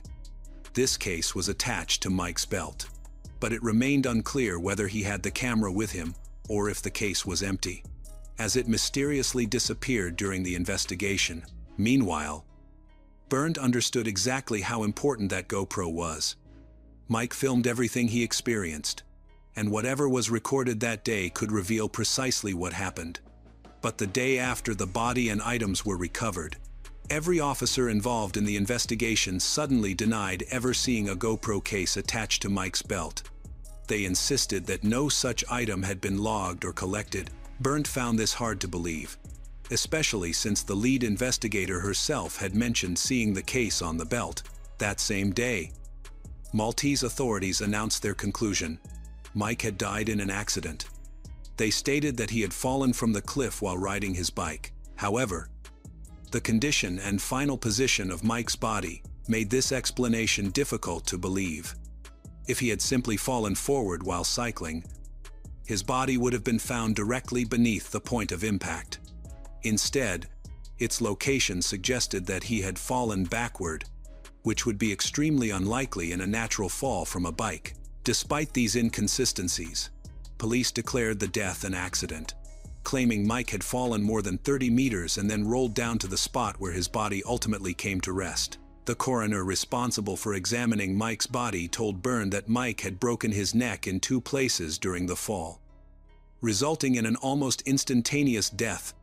However, at that time, no X-rays had been taken, leaving Bernd unsure whether the coroner could actually have come to such a conclusion after examining the body, or whether the testimony was completely fabricated. The autopsy report was finalized about a month later. According to the report, Mike had been dead for approximately 8 days when he was found, indicating that he died the same day he left the hotel to explore the island by bike. But the most alarming finding was this: the autopsy stated that Mike had no broken bones whatsoever. This was extraordinarily unusual for someone who supposedly fell more than 30 meters onto rocks at the base of a cliff. At the very least, a broken arm, leg, or rib would have been expected. This detail directly contradicted the coroner's earlier claim that Mike's neck had been fractured in 2 places and that he had died instantly. Since the autopsy proved there were no fractures at all, The coroner's initial statement was undeniably false. A forensic examination of the mountain bike Mike had rented also raised doubts. Experts concluded that the bike's damage did not match what one would expect from a violent plunge of nearly 100 feet. It was badly bent, but not in a way consistent with such a long, uncontrolled fall. Shortly before the official autopsy report was released to the family, an employee from the Maltese morgue who had handled Mike's body privately approached Bernd. She told him that something was very strange. She hinted that Bernd should consider how to proceed, because it seemed clear that the authorities had no intention of investigating the matter further. Troubled by this, Bernd went again to speak with the lead investigator, the same one who initially claimed to have seen the GoPro case attached to Mike's belt, only to deny it later. This time, she refused to answer any of his questions, avoided eye contact, and walked away. Leaving Bernd even more suspicious, he continued to press the authorities for the truth about the missing GoPro. A few days later, the Maltese forensic department handed him a camera, insisting it was Mike's. But the device they gave him was a cheap, outdated Canon point-and-shoot from the early 2000s. Nothing like Mike's GoPro Hero 2. Along with it came a memory card that had been completely destroyed. Officials claimed it had been found inside the camera beside Mike's body. Bernd immediately knew the camera wasn't his son's and believed the authorities were attempting to distract him so he would stop asking about the real GoPro. By this stage, the Unsolved family had become deeply suspicious of the Maltese police and their apparent disinterest in uncovering what had really happened. It increasingly seemed as though something was being concealed. When Bernd asked the officers who might have taken his son's belongings, several responded that no Maltese person would steal items from a body, implying a tourist might have been responsible. Police also claimed they had tried to retrieve location data from Mike's phone provider but found absolutely nothing. No records at all, which only added to the family's frustration. Feeling stonewalled by the Maltese authorities, Bernd was ready to make formal accusations. But before doing so, he had to return to Germany to prepare for his son's funeral and address urgent family matters. Mike's body arrived in Germany on August 17, 2016. And it was then that new, disturbing discoveries emerged. The funeral home staff preparing his body immediately noticed something was wrong. Mike's remains seemed almost deflated, as though the internal organs were missing. They also discovered that the body had not been embalmed, even though the investigation was still active and the corpse was being transported internationally. Because of this, the German medical team was unable to conduct a full second autopsy. The body smelled strongly of decomposition rather than formaldehyde or any preservation chemicals. The funeral home reported these irregularities to the German authorities at once. A police officer informed the staff that even the airport personnel who handled the coffin upon arrival in Germany remarked that it felt unusually light, far lighter than a coffin containing the intact body of an 18-year-old young man should. Because of the mounting suspicions, Mike's body was transferred to the Medical University of Hanover for a full forensic re-examination. There, specialists made a shocking discovery. The body weighed only 35 pounds. When they opened it, they found that almost every internal organ had been removed. The brain, heart, lungs, liver, pancreas, adrenal glands, right kidney, bladder, prostate, stomach, intestines, and most other organs were gone. Only small fragments of the left kidney, diaphragm, spleen, and part of the colon remained.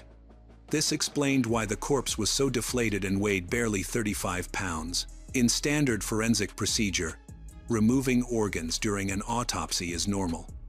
But autopsies include strict protocols. The body is either refilled with sawdust or cotton, or the organs are placed back afterward. And if organs are kept for further analysis, a formal report must explain why. None of those steps were followed in Malta. Mike's body was simply left empty. The Unsolved family was stunned when they learned nearly all of Mike's organs were missing. Bernd even wrote to the Maltese authorities, begging them to return his son's organs so he could bury them properly. A Maltese coroner responded, claiming that animals had eaten the organs before the body was found, an explanation that made no sense. The original Maltese autopsy showed no bite marks, no tearing, and no animal-induced injuries anywhere on Mike's body. Because of these inconsistencies, the public prosecutor's office in Oldenburg, the family's hometown in Germany, intervened and ordered Mike's body to be seized for investigation. What had started as a missing person case turned into a possible criminal matter. German authorities opened a formal inquiry into the death of Mike Mansholt. Forensic experts in Hanover requested the official Maltese autopsy report to compare findings, but they never received it. Later, Mike's parents filed a formal complaint against Maltese officials through their attorneys. Bernd and Suzanne decided to take the case to court, demanding an investigation into how the organs disappeared. German prosecutors began reviewing the case and openly questioned whether Mike had actually died in an accident. They also concluded that the Maltese forensic work had been extremely poor. A new autopsy was ordered in Germany, even though the body's condition had deteriorated significantly, making the assessment less reliable. This time, Maltese coroners were required to attend to ensure legal transparency. The results were telling. There were no significant bite marks, and no evidence of rodent activity except for a small, superficial bite on the neck and a minor abrasion on one forearm. They reconfirmed that the body had been intact when taken from the base of the cliffs to the Maltese morgue, with no wounds or marks consistent with scavenging animals. Most importantly, the second autopsy confirmed that the body had not been embalmed in Malta. As a result, decomposition was so advanced that determining the exact cause of death was now impossible. Proper embalming would have preserved critical forensic clues, but since it had not been done, whatever evidence might have existed was lost forever. German experts reached another major conclusion. There was no forensic indication that Mike died from a 30-meter fall. They found no broken bones, no fractured ribs, no damage to the spine, and no significant soft tissue trauma. Mike's skin showed no major wounds or lacerations. Internal bleeding couldn't be ruled out or confirmed because there were no organs to investigate. However, the German authorities considered this possibility unlikely, as internal bleeding would typically be accompanied by bruising or external damage, which was absent on Mike's body. Due to these inconsistencies, the possibility of murder was never definitively ruled out. Even though the German authorities could not reach a formal conclusion, the Maltese authorities, however, continued to stand firmly by their position. The first autopsy, carried out in Malta at the start of the investigation, was performed by a team of 3 specialists, including the country's chief forensic pathologist, Professor Mario Seri, a highly respected figure who had received multiple awards for his work. Dr. Seri was present at the recovery site and later performed the autopsy, yet when Bernd Mansholt and multiple journalists later asked him for clarification, he refused to provide further details. In the only email he ever sent Bernd, he claimed that Mike's organs had already been missing when the body arrived at the morgue, stating they had been eaten by rodents and that the brain had dissolved in the sun. He added that he had already informed the Maltese lead investigator of these details. The German forensic team strongly rejected these statements. In November 2017, Bernd returned to Malta. He attempted to speak with the officers and detectives involved in the case, but all refused to talk. When he filed a legal request to access the entire investigation file, he was informed that the judge handling the case was ill, that she was already known for taking a long time to approve judicial requests. Bernd ultimately obtained access only because a German diplomat intervened on his behalf. Even then, the file he received was incomplete. Several key documents, including the full autopsy report and the original crime scene photographs, were missing. In January 2018, under sustained diplomatic pressure from Germany, the Maltese government reluctantly agreed to reopen Mike's case. It was the first major breakthrough since his death. However, The newly appointed Maltese judge later concluded, again, that Mike had died from falling off a cliff, leaving the case effectively unchanged. German investigators, meanwhile, concluded that the case was riddled with contradictions, but with so much evidence missing, including the organs necessary for determining the true cause of death, they reached a point where no further progress could be made. Diplomats, forensic specialists, journalists, and even members of parliament who examined the case all expressed doubts about Malta's official narrative. Over time, Bernd Mansholt became exhausted, disheartened by the constant roadblocks and lack of cooperation. He eventually stopped pushing for additional inquiries and chose instead to focus on his family. He believes that the truth about what happened to his son may never be known. A German newspaper that had followed the case from the beginning attempted to publish an updated investigation, but when they contacted Maltese authorities, every official refused to comment. It was as if no one who worked on Mike's case wanted to speak about it, almost as if the entire matter was being buried. This case remains full of unanswered questions and unsettling possibilities. Was Mike the victim of a tragic accident or a crime that was never properly investigated?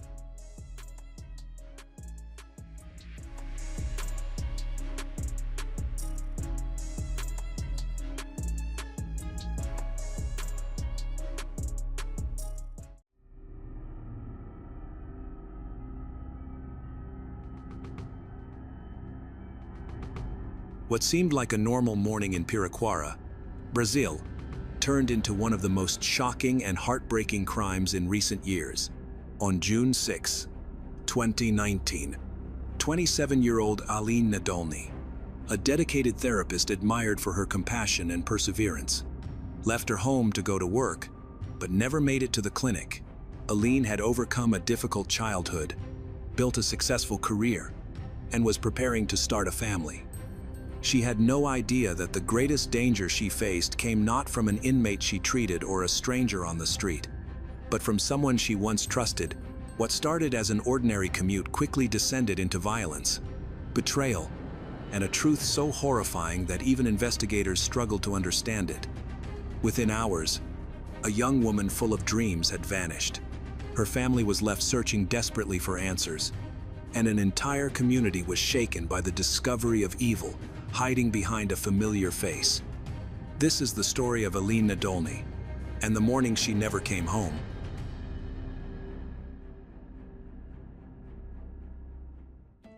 Aline Nadolny is the daughter of Louise and Irene. She later had a younger sister. As a child, Aline did not fully understand what was going on around her. But as she grew up, she gradually realized that her family was not as happy as it seemed. Her parents argued frequently, creating tension at home. Her father, Louise, was a harsh and authoritarian man who expected unquestioning obedience. Her mother, Irene, endured this life for many years for the sake of her children. She believed that having a child would change her husband, but when the second child was born, the situation worsened. Although she tried to maintain her relationship with her husband and child, things became increasingly tense. While her mother tried to calm her hot-tempered husband, Aline longed to be independent and self-sufficient. Fascinated by medicine, she worked hard to build a future in that field. After finishing high school, she was admitted to medical school, where she dedicated herself fully to her studies and began to discover her true calling. By 2019, at the age of 27, Aline had become a promising young therapist.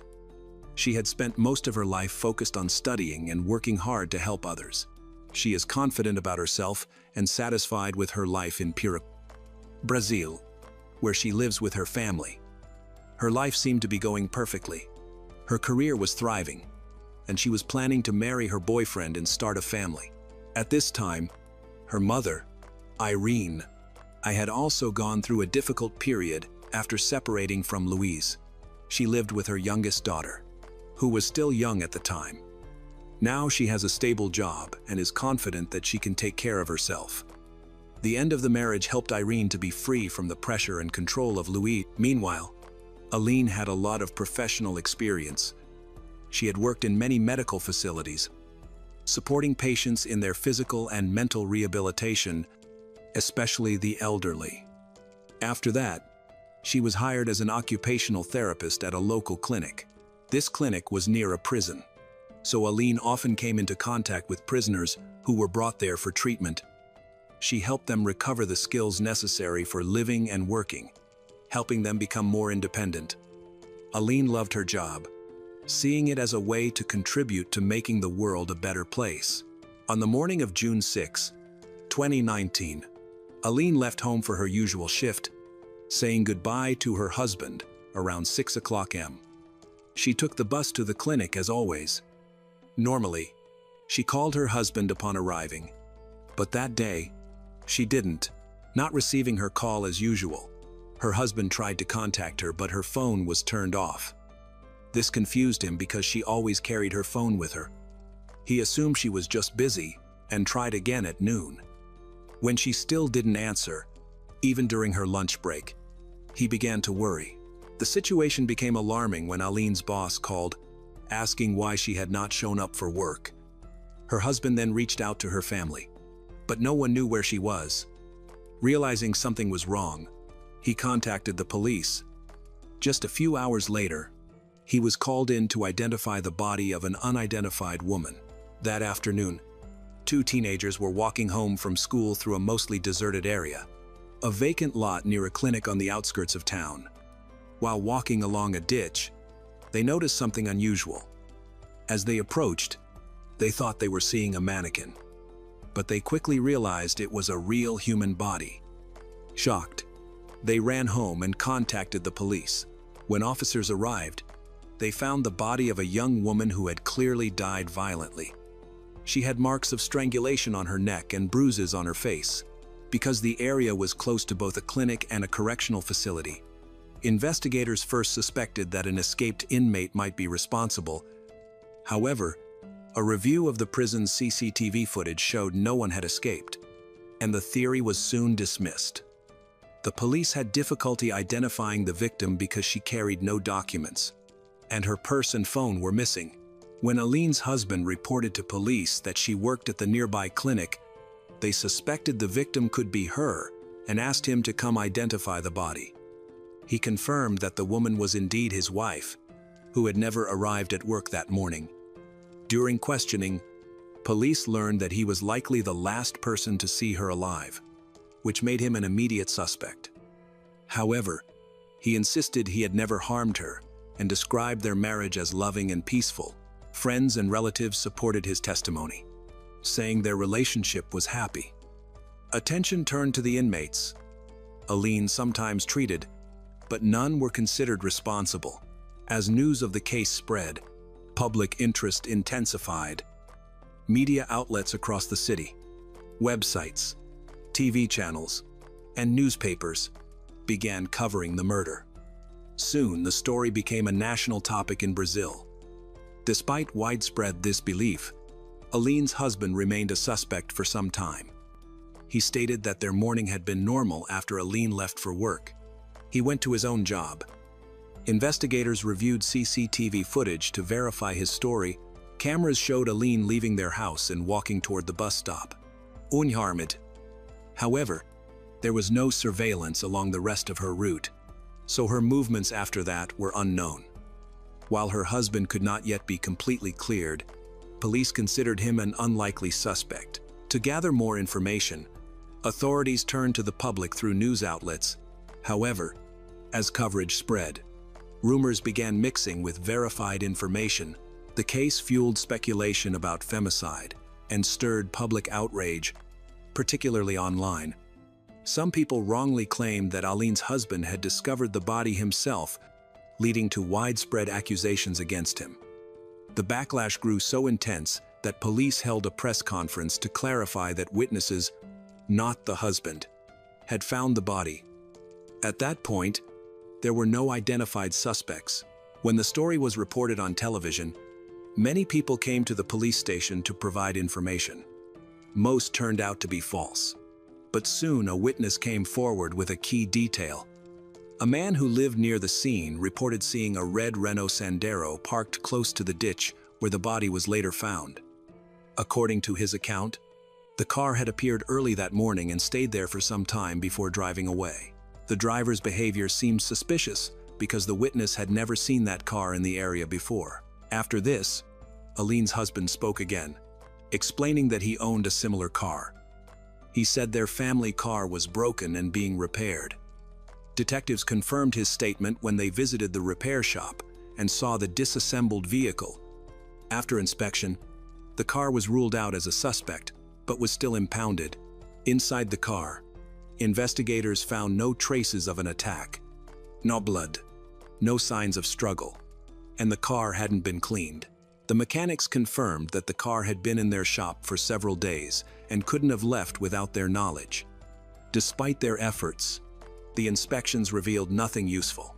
Next, investigators tried to locate Aline's phone to check her location data. Its signal couldn't be traced.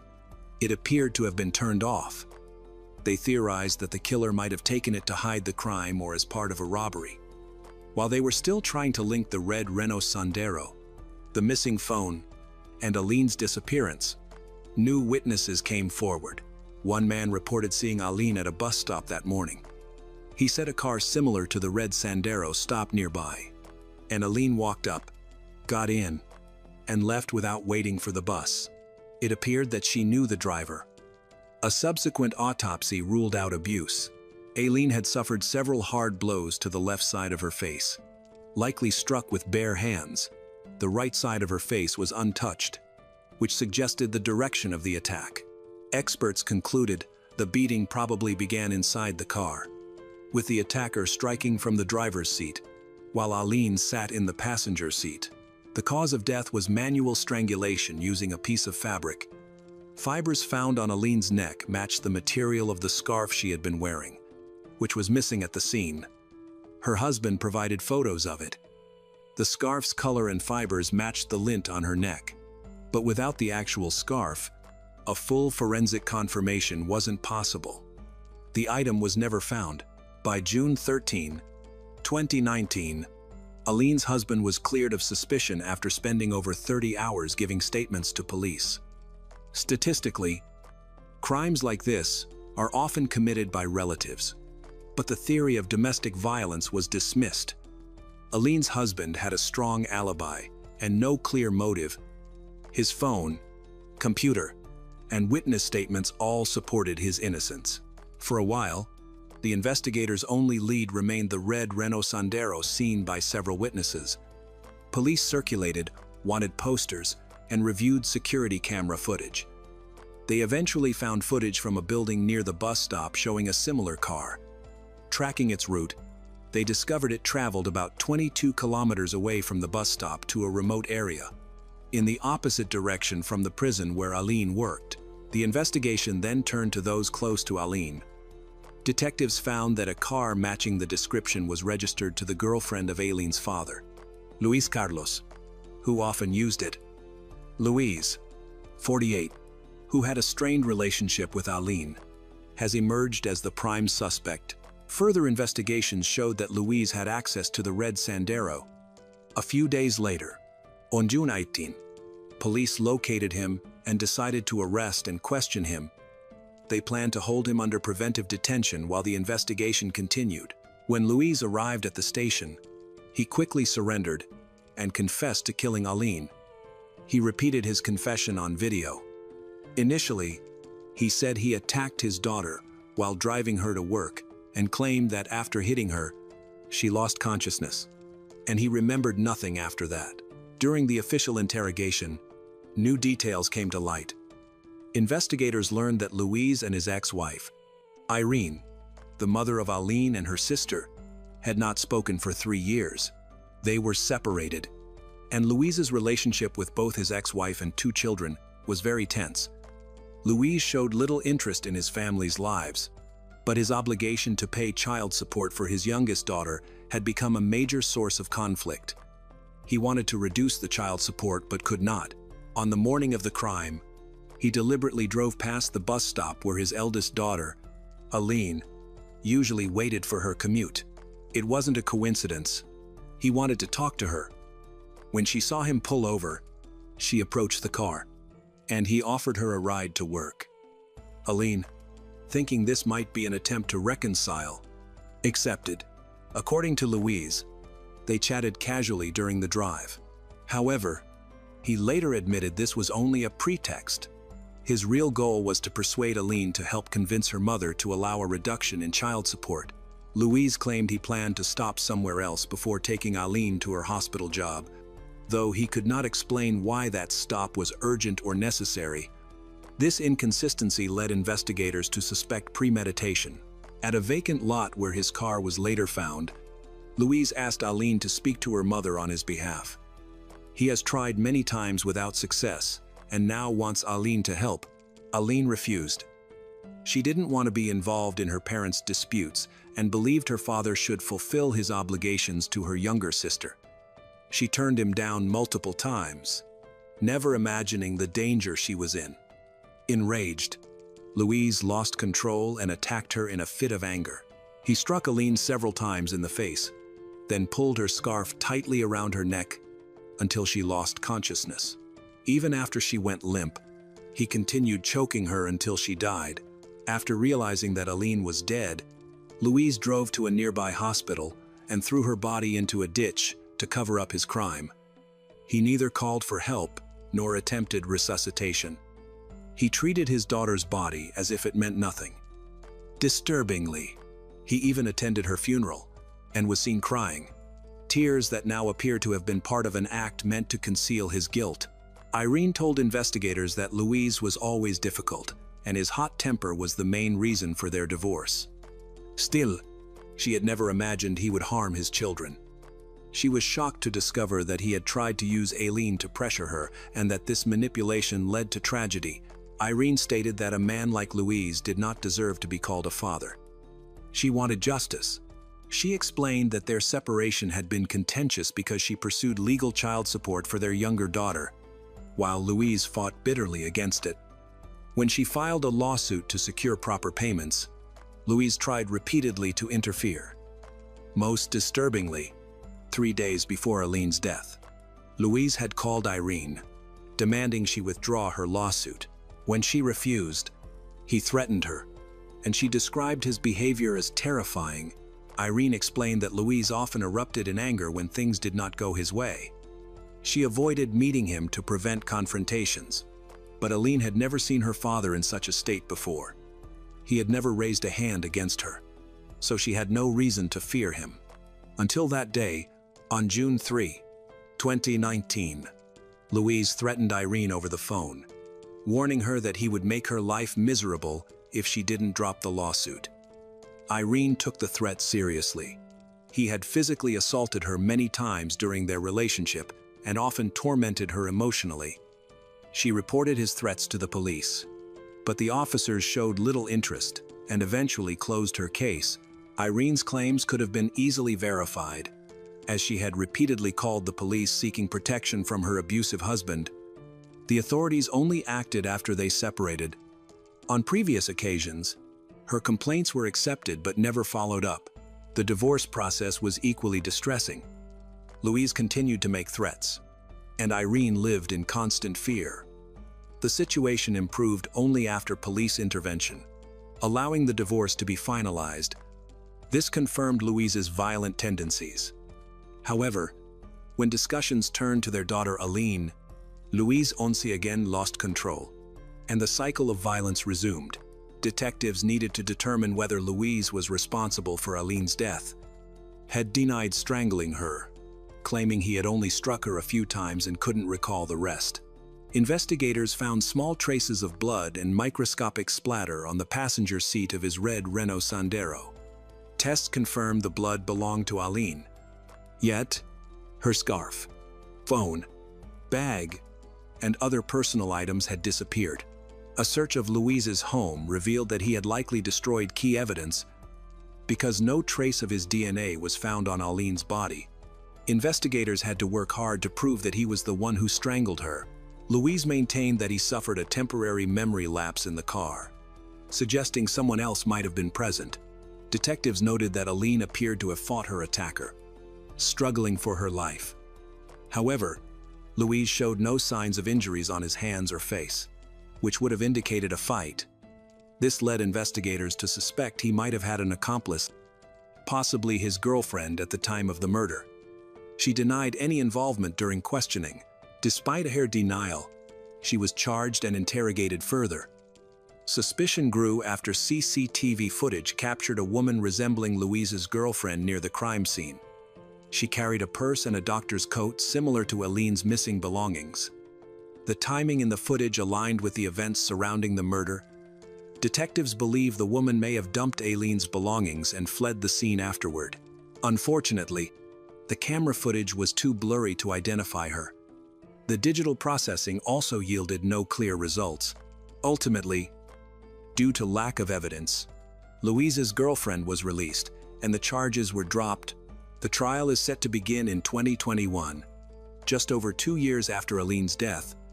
The prosecution alleged that the cause of the case stemmed from a dispute between Louise and Irene over child support for their youngest daughter. Louise had tried to use Aline to pressure her mother and sister, but when Aline refused, he lost control, attacked her, and killed her. 5 witnesses testified for the prosecution, describing Louise's aggressive and inappropriate behavior during his relationship with Irene. Louise's lawyer claimed that he suffered from mental health problems, anger management issues, and that he used the involvement of a third party as part of his defense strategy.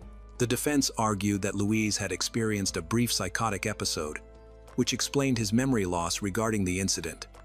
Because of this, the lawyer maintained that the charges against him were exaggerated and did not accurately represent what had happened.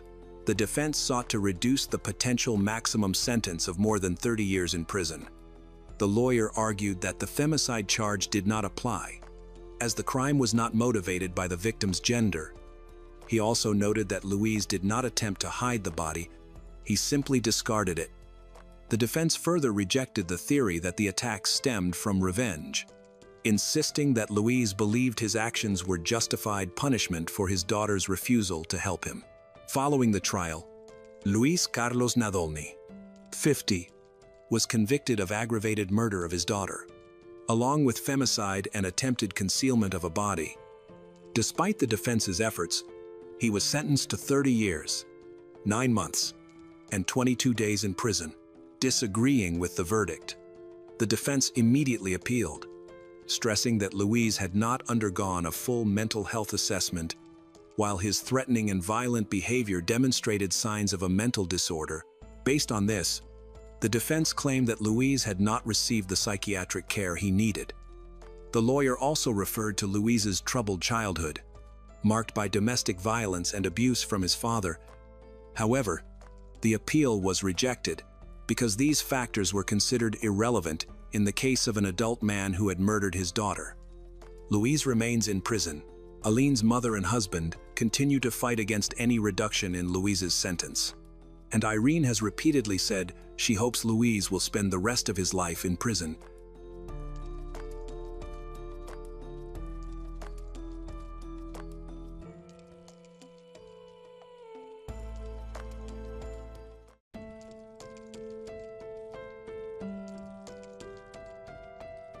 Under the bright moonlight on a paradise island, thousands gathered on the beach to dance and celebrate the full moon.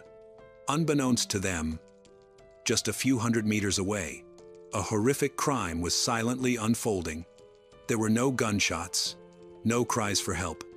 Only a man vanished, and his dismembered body parts, hidden in garbage bags, were scattered across the beautiful island of Koh Phangan. The victim was Edwin Arrieta Arteaga, a successful, wealthy, and respected plastic surgeon from Colombia. The last person seen with him was Daniel Sancho Bronchalo, the son of a famous Spanish film star. A private vacation, a secret relationship, and a seemingly romantic encounter culminated in one of the most gruesome crimes ever involving a foreigner in Thailand. What really happened in that luxurious bungalow? Was it an accidental death, a moment of impulsive panic, or a cold-blooded murder plot when love, money, lies, and fear are exposed. The line between victim and perpetrator becomes increasingly blurred.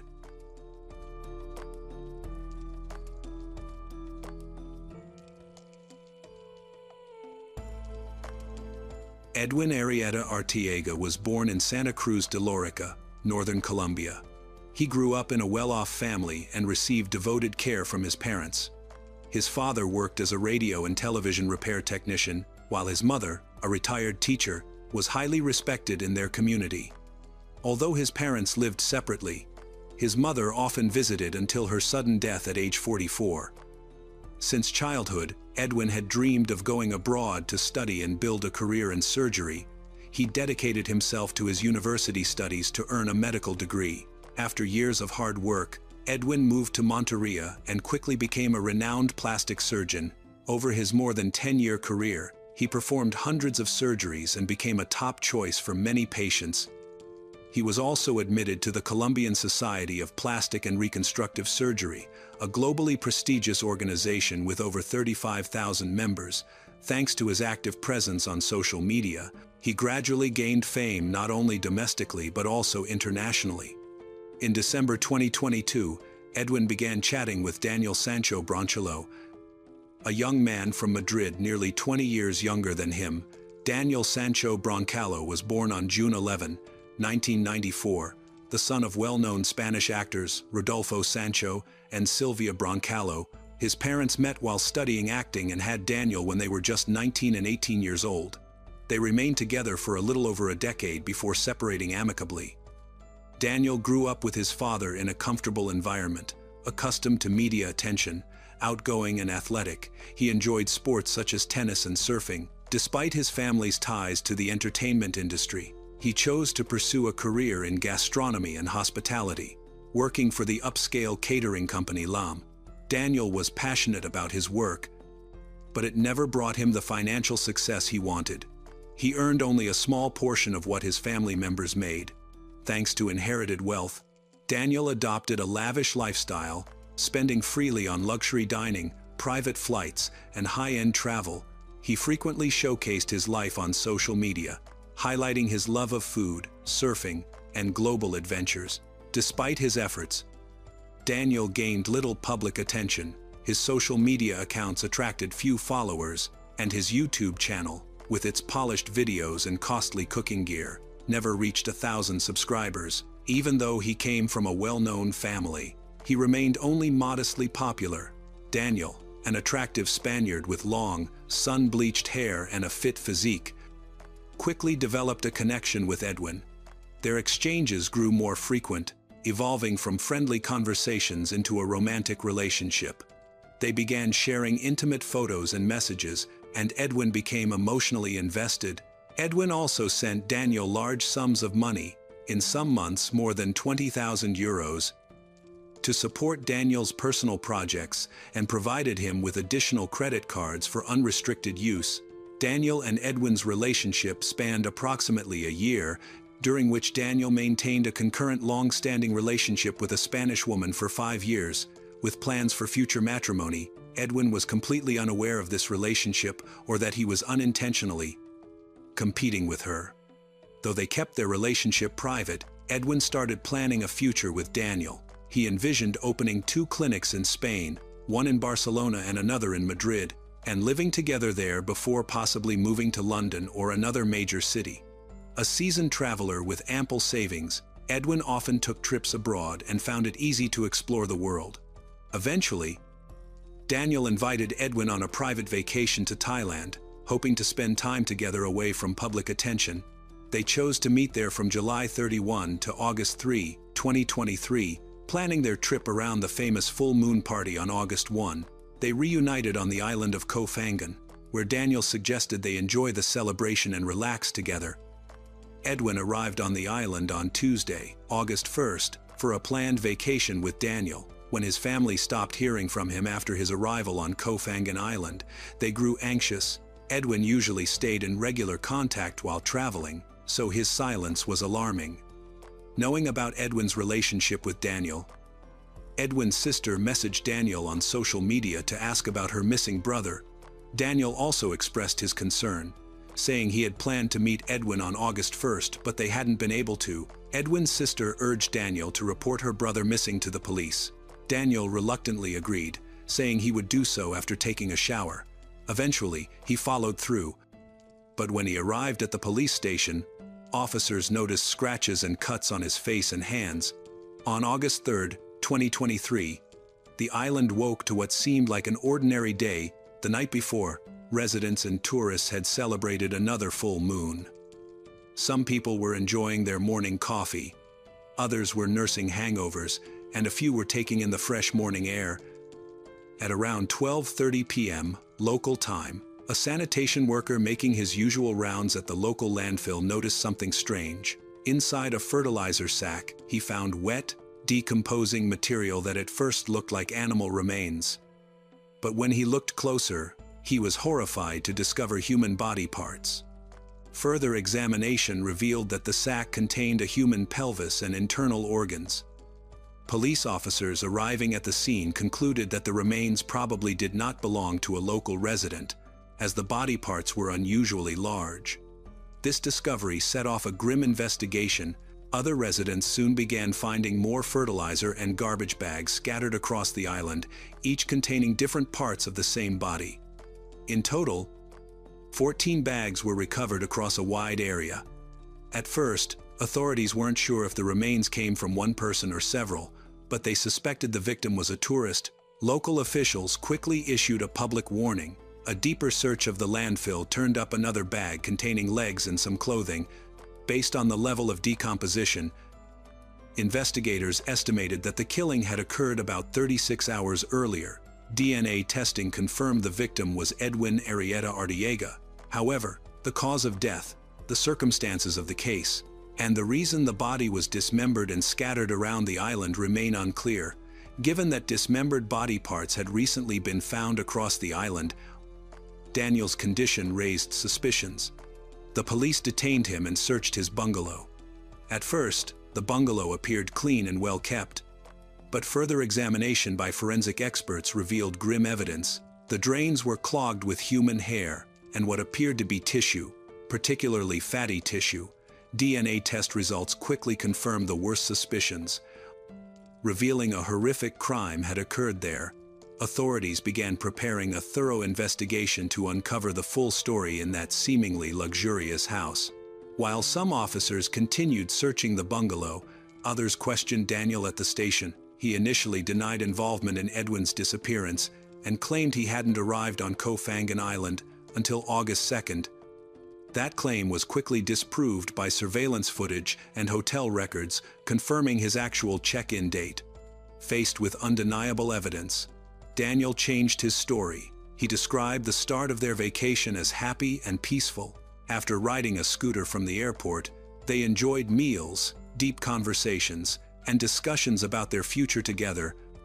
As night fell and festivities began across the island's beaches, clubs, and hotels, the couple decided to stay in. Despite the island's lively atmosphere, a heated argument broke out between them that night. The quarrel ruined what had begun as a promising trip. At 29, Daniel felt trapped in the relationship, burdened by financial stress and the emotional control of the 44-year-old Edwin. Daniel claimed that Edwin became aggressive in seeking physical affection, pushing him toward unwanted intimacy. Tensions between Daniel and Edwin escalated, eventually leading to a violent fight. During the fight, Daniel hit Edwin in the face and forced him into the bathroom, where Edwin struck his head, lost consciousness, and appeared dead, panic-stricken. Daniel tried to revive him by pouring water over his body, but when that didn't work, Daniel realized that the man had died from the fall. In a shocking sequence of events, Daniel then stabbed Edwin twice in the chest and slit his throat. He dismembered Edwin's body into 14 parts with 2 knives and a saw. Scattering the remains around the island, he disposed of Edwin's belongings, including his phone, but kept $9,000 in cash. Daniel later led police to the different places where he had hidden the body parts, all of which he had disposed of within a single day of Edwin's arrival. Some remains were thrown into the sea. Receipts and staff accounts showed Daniel visited a kayak rental shop around 9 o'clock p.m., appearing nervous and agitated. When he could not rent a kayak at that hour, he offered $11,000 from Edwin's funds to buy a boat, and the staff eventually agreed. After obtaining the kayak, Daniel took Edwin's suitcase, filled with personal belongings and body parts, and paddled out into the bay. He threw everything into the sea before returning to shore, where he met two women and joined them at a full moon party. He acted carefree, dancing and celebrating as if nothing had happened, likely to create an alibi. When he returned to his bungalow, he went to sleep, indifferent to the fact that parts of Edwin's body were still nearby. Despite the horrific events, Daniel slept soundly. The next morning, he woke early and scattered more bags containing body parts around the island. He left the villa early Thursday, just before locals found the first bag. When questioned by authorities about his relationship with Edwin, Daniel admitted to the murder but denied any romantic involvement. He claimed Edwin had misled him with false promises of business investment and had actually wanted a romantic relationship. Investigators were puzzled that the two men had shared a single room if no romantic connection existed.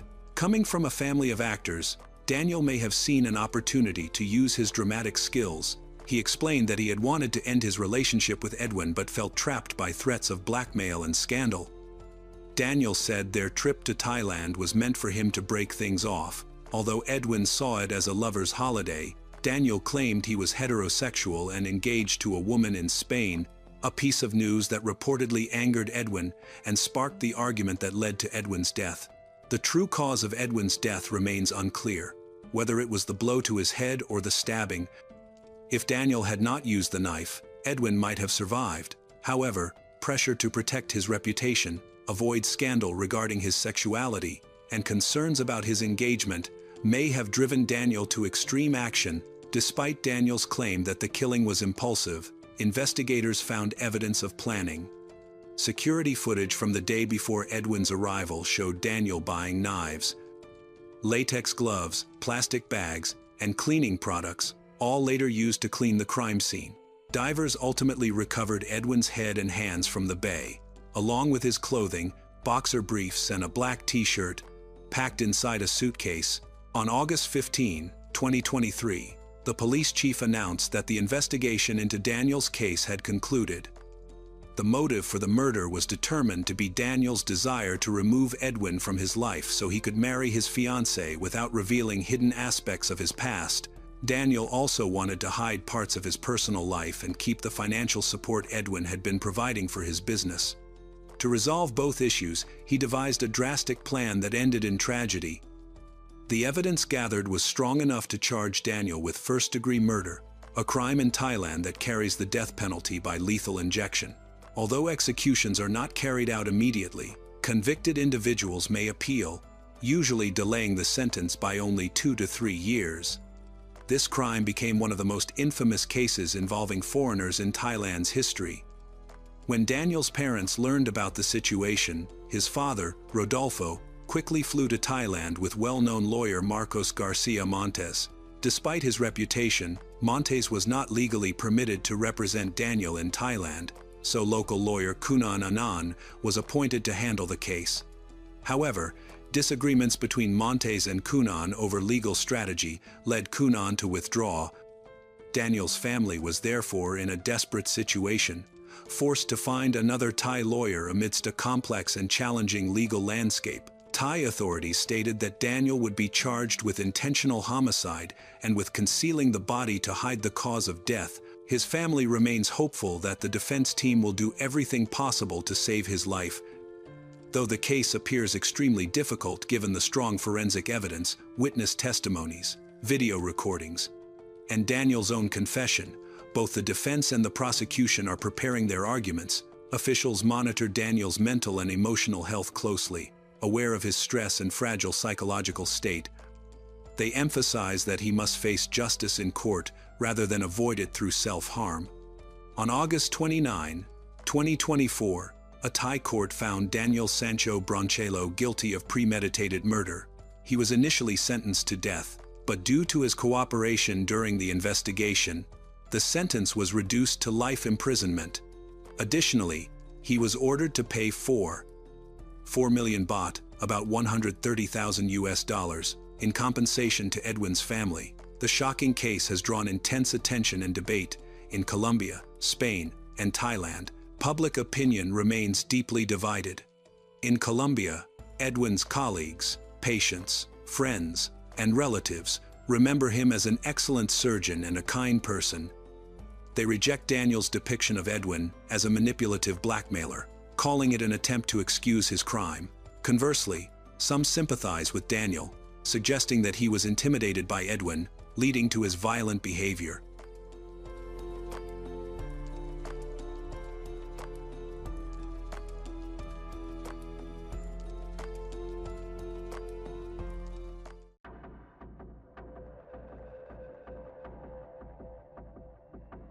Delphine Jubilar.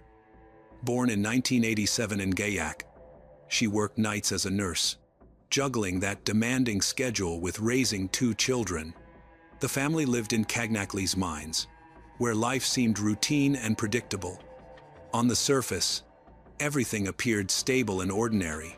Early in the morning on December 16, 2020, a little after 4 a.m., Cédric Jubilar called the emergency services to report that his wife, Delphine, had been missing for several hours. He said he had last seen her late the previous evening. He was unable to give an exact time, instead mentioning a vague window between around 11 p.m. and the early hours of the morning, according to Cédric. Before contacting the authorities, he tried to reach Delphine on his own. He messaged one of Delphine's close friends, assuming she might have gone to stay with her friend. In that message, he asked the friend to tell Delphine to come home. The response came quickly. Delphine was not there. Cédric couldn't get in touch with her. But he waited until after sunrise to contact the police. He explained that he hoped she would come back by herself overnight. However, phone records later revealed that Cédric had been awake, moving around the house, and repeatedly turning the Wi-Fi on and off between 4 a.m. and 4:30 a.m. Behavior investigators viewed as highly suspicious. The police were there immediately. A thorough sweep of the house and backyard revealed no signs that Delphine had left during the night. Her car remained in the garage. Her belongings were untouched, and both children were asleep in their beds.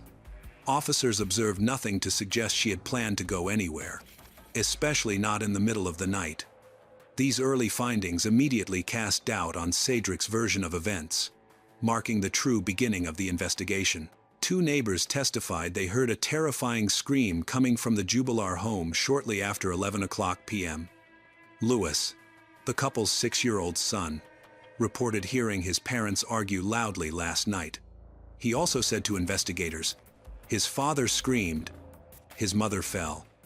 A statement that became one of the most important early clues. When police entered the home, there were no signs of an attack. Everything appeared normal. No disturbance. However, in a disturbing detail, investigators discovered that the couple's blanket was found in the drum of the washing machine, despite it being summer. Inside the machine, detectives also found fragments of Cédric's broken glasses, raising even more suspicions about a violent incident occurring before the wash cycle was started. Authorities then deployed K-9 teams, thermal cameras, drones, and ground units to comb through the surrounding areas of Cagnac-les Mines. Locals rallied quickly as well, forming volunteer search parties. Within days, nearly 1,000 people were scouring the rugged landscape. Steep ravines, dense underbrush, and narrow trails that required caution, precision. In one of the most difficult to access locations, investigators found several of her personal items: her phone, pieces of clothing, and a knife. The area was completely unlit, and the scattered arrangement of the objects suggested they had been thrown or placed there, not accidentally dropped during a walk. Even more puzzling, there were no physical traces showing she had made her way there independently. Officers noted that even with a strong flashlight, the nighttime route would have been incredibly difficult. Forensic experts later concluded the items had likely been staged to simulate a voluntary disappearance or nighttime walk. a theory that strengthened suspicions of deliberate manipulation. Forensic analysis of her phone added another disturbing detail. The device's last recorded signal came on the morning of December 16th, just over a mile from her home. Moments later, it abruptly shut down, not from a drained battery, but from what appeared to be a sudden, intentional interruption. This sharp cutoff became a critical clue. In January and February 2021, Delphine's phone exhibited strange behavior. It seemed to automatically activate internal functions, sending short, individual signals. This led investigators to wonder if someone had remotely accessed or physically tampered with the phone. They contacted Samsung for answers. Samsung stated that these signals could occur during extensive diagnostic tests. Automated checks might trigger background signals that phone companies interpret as the phone turning on. Despite this explanation, investigators considered several possibilities: a software error, remote access, or unintended consequences from examining the phone during the investigation. No cause was definitively eliminated. In addition to the technical analysis, detectives investigated Delphine's personal life, focusing on her communication with a man she was dating. They had been making future plans, and she sent him a personal photo the night before she disappeared. However, his alibi was quickly confirmed by independent sources, proving he was home all night. Investigators then looked into his wife, Kate, the day before Delphine went missing. Kate called Delphine's phone several times. While this created tension, investigators found no solid evidence connecting Kate to Delphine's disappearance.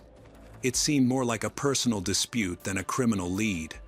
Meanwhile, Delphine's extramarital affair also made investigators suspect Cedric. Another man briefly drew attention early in the investigation, someone who had previously been involved in a car-related dispute with the Jubilar family. Despite the past tension, his involvement was quickly ruled out. He provided a solid, independently verified alibi, so investigators found no reason to pursue him further. Neighbors also mentioned a van that had been parked near Jubilar home for several days before Delphine's disappearance. Investigators located the owner, conducted interviews, and reviewed his movements. After comparing times, routes, and phone data, no connection to the case was found. Investigators then focused on Delphine's car. Her vehicle was parked differently than usual. The position didn't match her habits. Inside, investigators found fresh condensation on the windows, a sign that someone had recently been inside. One theory was that the car had been used during the night and later returned. As interviews continued, inconsistencies accumulated. The times Cedric mentioned didn't align with digital timestamps.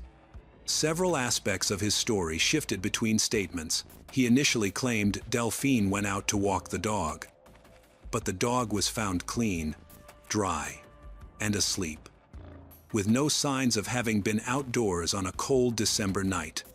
This contradiction became one of the central elements of the case. This pattern, behavioral oddities, shifting details, and tech data not matching the story, gradually pushed Cedric to the center of the investigation. On June 16th, officers arrived at the Jubilar home early in the morning, conducted a full search in the presence of official witnesses, and took Cedric into custody. He was formally named a suspect in Delphine's disappearance and the alleged concealment of her body. Following the arrest, investigators expanded their focus to examine Cedric's personal history. He was orphaned at a young age and placed in various foster homes. According to those who knew him, this upbringing left him with deep insecurities, a strong need for approval, and emotional immaturity beneath a facade of independence. Some described him as diligent, while others said he could be manipulative, evasive, unable to cope with pressure. Within the Jubilar household, there were clear imbalances. Delphine had stable employment, steady income, long-term career prospects. Meanwhile, Cedric's work was inconsistent. He often depended on his wife's financial stability.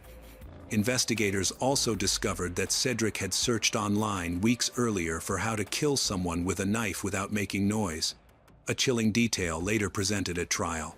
After completing crucial forensic examinations, tactical teams resumed active field operations. They searched caves, abandoned tunnels, dense wooded ravines, and steep, hazardous terrain requiring specialized mountaineering support. The regions surrounding Cagnac-les mines were combed once again, this time with advanced thermal imaging drones and technical teams capable of accessing difficult locations. Authorities were determined to leave no possibility unexplored. The extensive searches highlighted the serious nature of Delphine's disappearance. Even in the initial hours, when missing people typically leave clues, investigators found nothing. There was no safe route she could have taken at night, no indication she left willingly, and no sign her body had been moved. This complete lack of evidence was a major red flag for investigators. It suggested that whatever happened to Delphine likely occurred in or very close to her home. A specific location quickly became a focal point: an abandoned, fire-damaged farm. A former cellmate of Cedric Jubilar alleged that he had heard Cedric admit to burying Delphine's body there. Consequently, investigators conducted a thorough search of the farm. They used ground-penetrating radar, digging equipment, and meticulously examined every section of soil. However, the search yielded no results. They found no bones, clothing fibers, or any biological evidence. There was nothing to indicate that the farm had ever been used as a burial site. Meanwhile, DNA testing was difficult because Delphine's body was never found. Without her body, investigators couldn't get a confirmed DNA sample to compare with any evidence they found. This meant DNA tests couldn't give definitive results. Investigators also conducted a meticulous forensic sweep of the Peugeot 207 Delphine drove. They examined the trunk, cabin, floor mats, and all interior compartments. No signs of a struggle, movement of heavy objects, or attempts to clean up biological material were detected. Vehicle data logs showed no nighttime trips and no unusual changes in mileage, reducing the likelihood that her car had played any role in the disappearance. Following Cedric's arrest, his lawyers focused on the lack of direct evidence against him. They filed 7 motions asking for him to be released, arguing that because there was no body or physical evidence after so much time, he should no longer be held in custody. However, the court rejected each motion, stating that there was not enough reason to alter the terms of his imprisonment. His lawyers also argued that the isolation, limited communication, and being treated as the primary suspect for an extended period caused him excessive psychological distress. These points were key to a public campaign that depicted Cedric as being detained without significant proof. Prosecutors, however, firmly opposed Cedric's release. They highlighted contradictions in his statements, the risk that he could influence witnesses, and the possibility that he might hide or destroy information still being evaluated. In complex, bodiless cases like this, judicial decisions hinge not only on hard evidence but also on assessments of potential risks. This reasoning explains why the court repeatedly rejected every request for his release. Legal arguments stretched on for months. Both sides continued strengthening their positions, yet the outcome never changed. Cedric remained in custody while investigators moved forward with the case. In 2023, volunteers launched a new round of searches, focusing on rugged areas previously inaccessible due to steep terrain and dense vegetation. But this effort also ended in disappointment. Not a single clue surfaced. The case finally reached trial in September 2025 at the Cour d'Assises du Tarn in Albi. The prosecution presented a mountain of circumstantial evidence: the scream heard by neighbors at 11:00 p.m., Cedric's inconsistent timelines, the washing machine running at 4:00 a.m. with a duvet inside, broken glasses found in the washing machine, his son's testimony, his "how to kill quietly" Google searches, and his own recorded prison conversations. in which he appeared to mock the investigation, on October 17, 2025. After 4 weeks of hearings and 5 hours of deliberation, the jury found Cédric Jubillar guilty of the murder of his wife Delphine. He was sentenced to 30 years in prison, the exact term requested by the prosecution. The court rejected the defense's argument of accidental death during a domestic argument and fully accepted the prosecution's reconstruction. A premeditated act, driven by jealousy and rage after Delphine announced her intention to leave him for another man. Right after the verdict was announced, Cédric Jubillar's lawyers said they would appeal. As of December 2, 2025, the appeal is in progress, and Cédric Jubillar is still in jail. Delphine's body has never been found. Despite the conviction, her family continues to search, refusing to bury an empty coffin. They insist that one day they will bring Delphine home.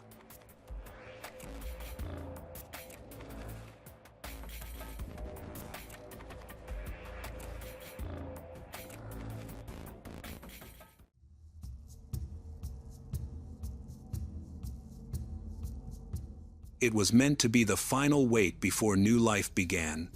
8 months pregnant and eagerly counting down the days, Tiffany Adams dreamed of the moment she would hold her baby. In the town of Sullivan, Indiana, a place once peaceful and almost free of violent crime, no one could have imagined that those dreams would come to an end so soon. Then, one seemingly ordinary November day, Tiffany disappeared. There was no goodbye. No explanation. Only unanswered calls and the sinking feeling that something was seriously wrong. A pregnant woman doesn't disappear without reason. And it was clear someone was hiding something. As hours stretched into days, fear turned into suspicion. Her boyfriend had vanished. Her stepfather described desperate, panicked phone calls filled with shouting. Families started blaming each other, and long-hidden secrets began to surface. At the heart of it all was a young woman and her unborn child, their voices lost before their story could be heard. This was more than a missing person case. It was a story of betrayal, deceit, and a hidden truth that came to light in the most unexpected way.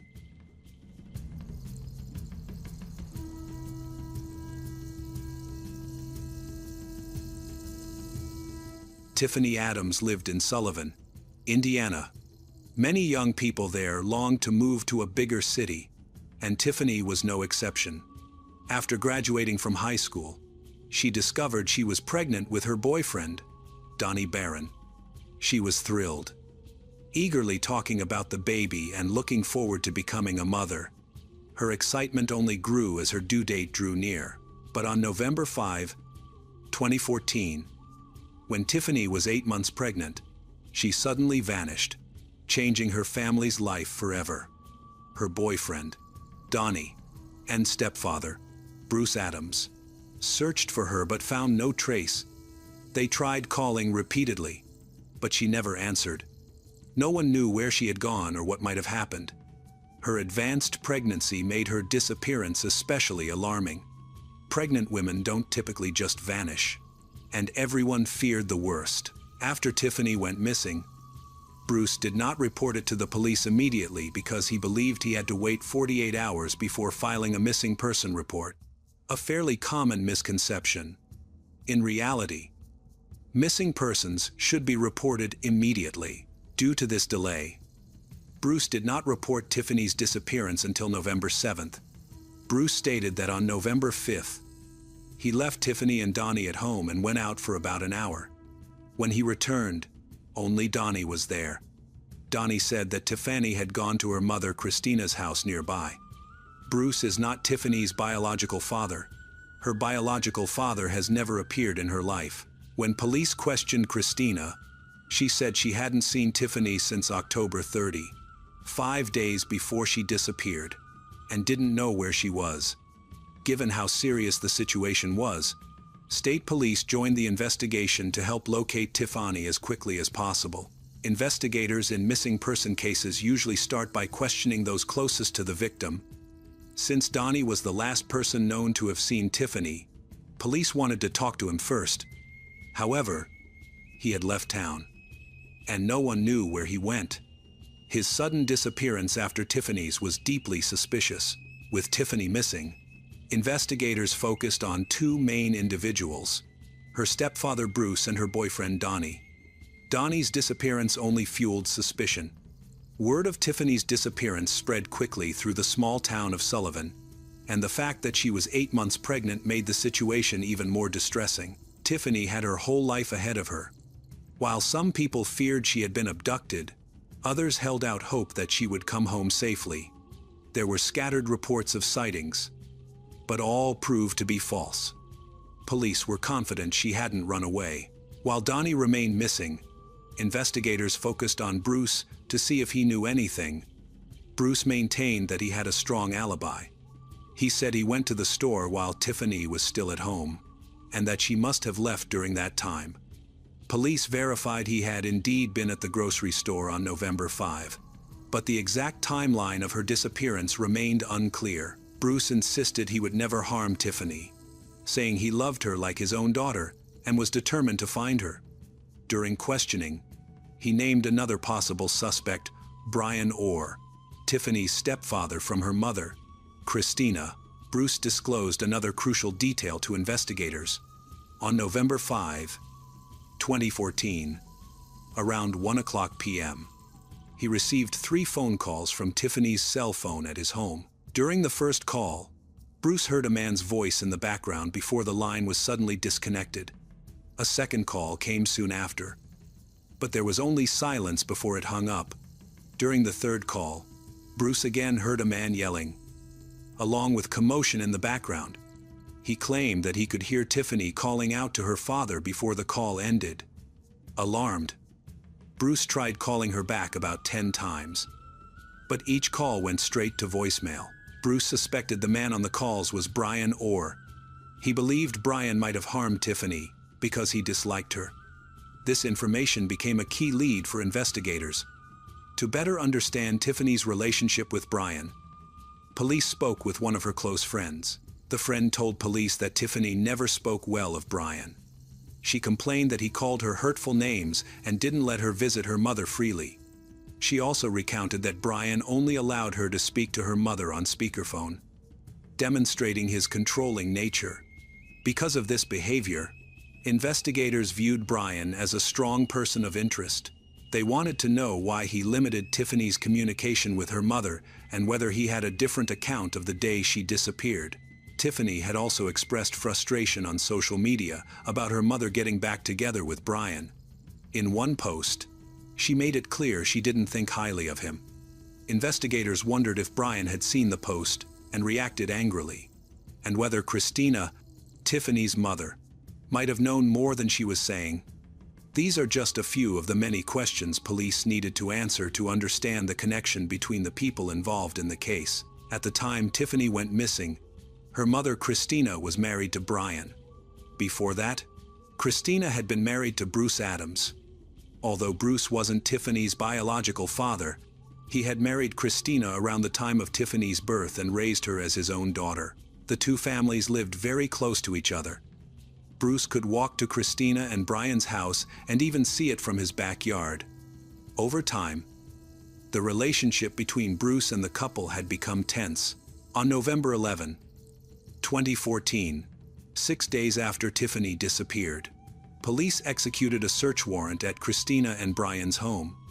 Although they were not pleased with the search, the police still looked for every possible trace related to Tiffany, from signs of a struggle to any other clues.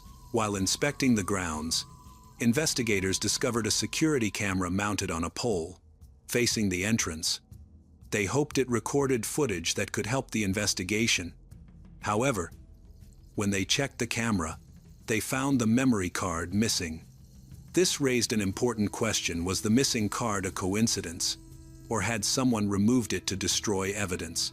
Investigators considered every possibility. Brian remained a person of interest, but no solid evidence directly linked him to Tiffany's disappearance. At the start of the investigation, Tiffany's boyfriend, Donnie, was also considered a possible suspect. Bruce had reported Tiffany missing, and Donnie was the last known person to see her alive.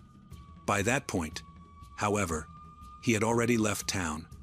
The sheriff eventually located Donnie and interviewed him about Tiffany's disappearance. Donnie claimed he loved Tiffany and didn't understand why she had vanished so suddenly.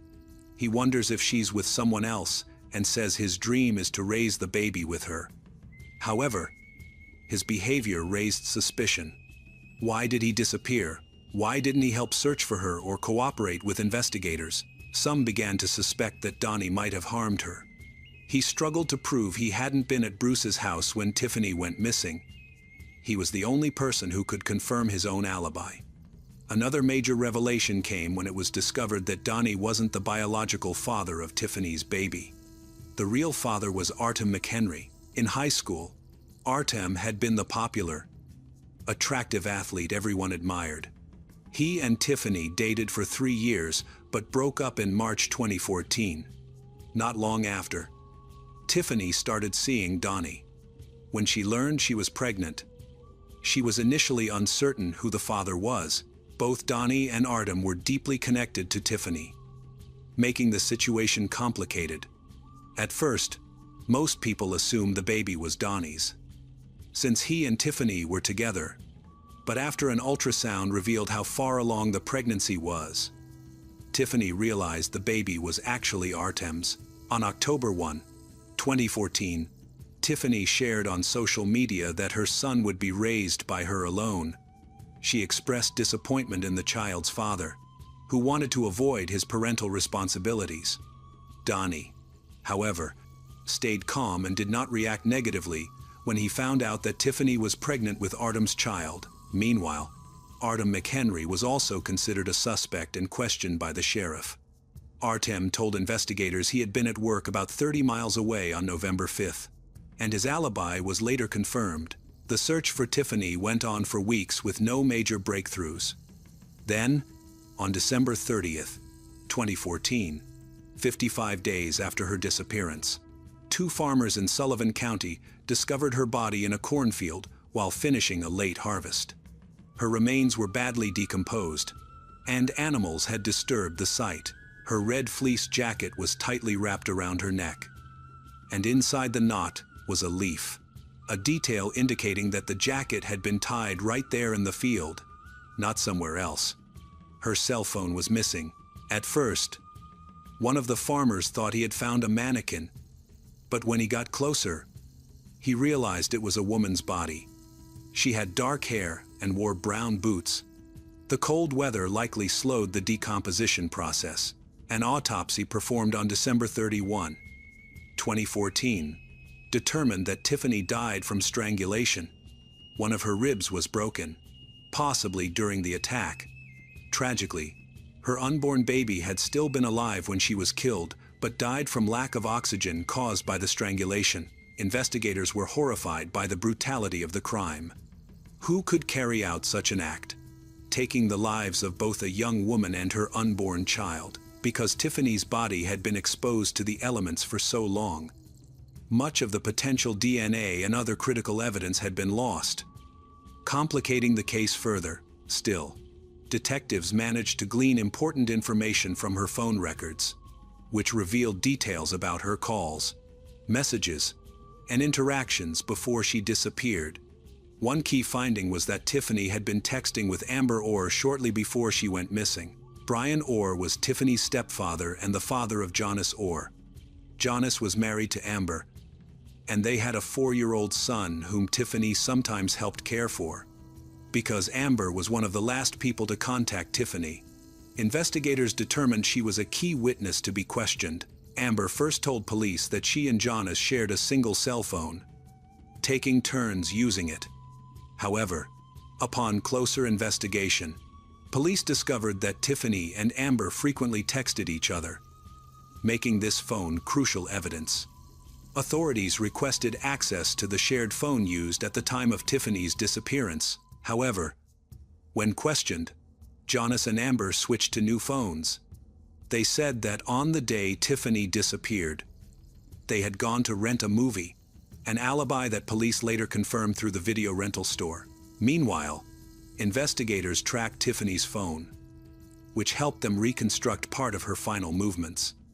And shortly after leaving Bruce's house, Tiffany's phone was located in several different locations within a short period of time, indicating she was in a vehicle, even though she didn't own a car.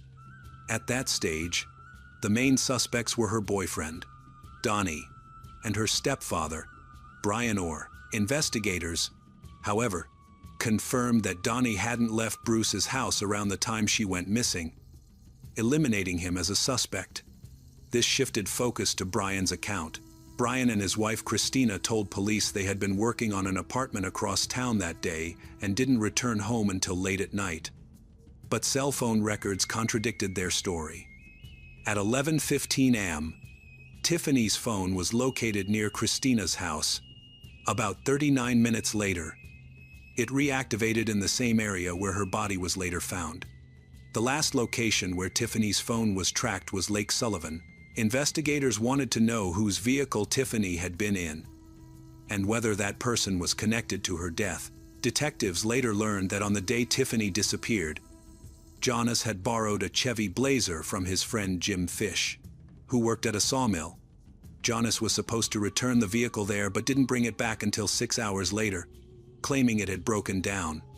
This delay made him suspicious. Amber and Jonas repeated their story about visiting the video store, and receipts confirmed they had been there, but at a later time than they had originally said. This inconsistency made investigators suspect they might still have been involved in Tiffany's disappearance. Finally, police found Tiffany's phone underwater in Lake Sullivan on August 27, 2015, just about half a mile from where Jonas had told police his Chevy Blazer had broken down the day Tiffany disappeared. When the phone was recovered, all text messages had been deleted. The Indiana State Police Cybercrimes Unit, however, managed to restore every deleted message. Upon reviewing them, investigators discovered that Jonas had been texting his wife Amber from Tiffany's phone. Because Tiffany had recently changed her phone number, Amber initially didn't realize the messages were coming from Tiffany's phone. Eventually, she figured out that Jonas was behind the texts, which cleared her of suspicion in Tiffany's disappearance.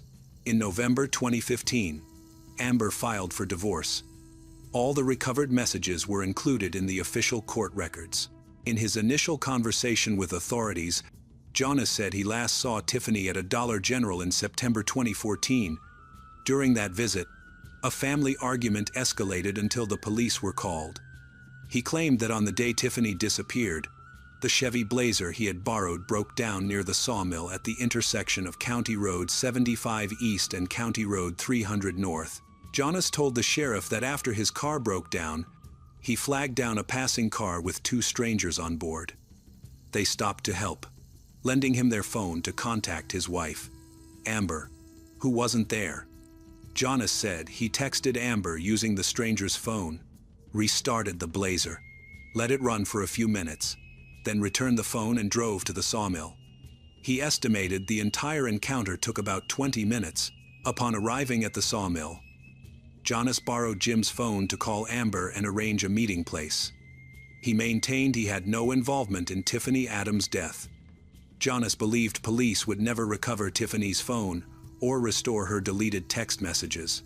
But investigators did both. A forensic expert from the Indiana State Police Lab analyzed evidence from Jim's borrowed Blazer and confirmed that red fibers found in the vehicle likely came from Tiffany's red fleece jacket, the same one found tied around her neck. Eventually, Jonas Orr was arrested and charged with the murders of Tiffany and her unborn child. Investigators concluded that Tiffany left Bruce's home on November 5, 2014, intending to go to her mother Christina's house. However, Christina and her husband, Brian, were not home. During that time, Jonas, driving Jim's borrowed Blazer, intercepted her.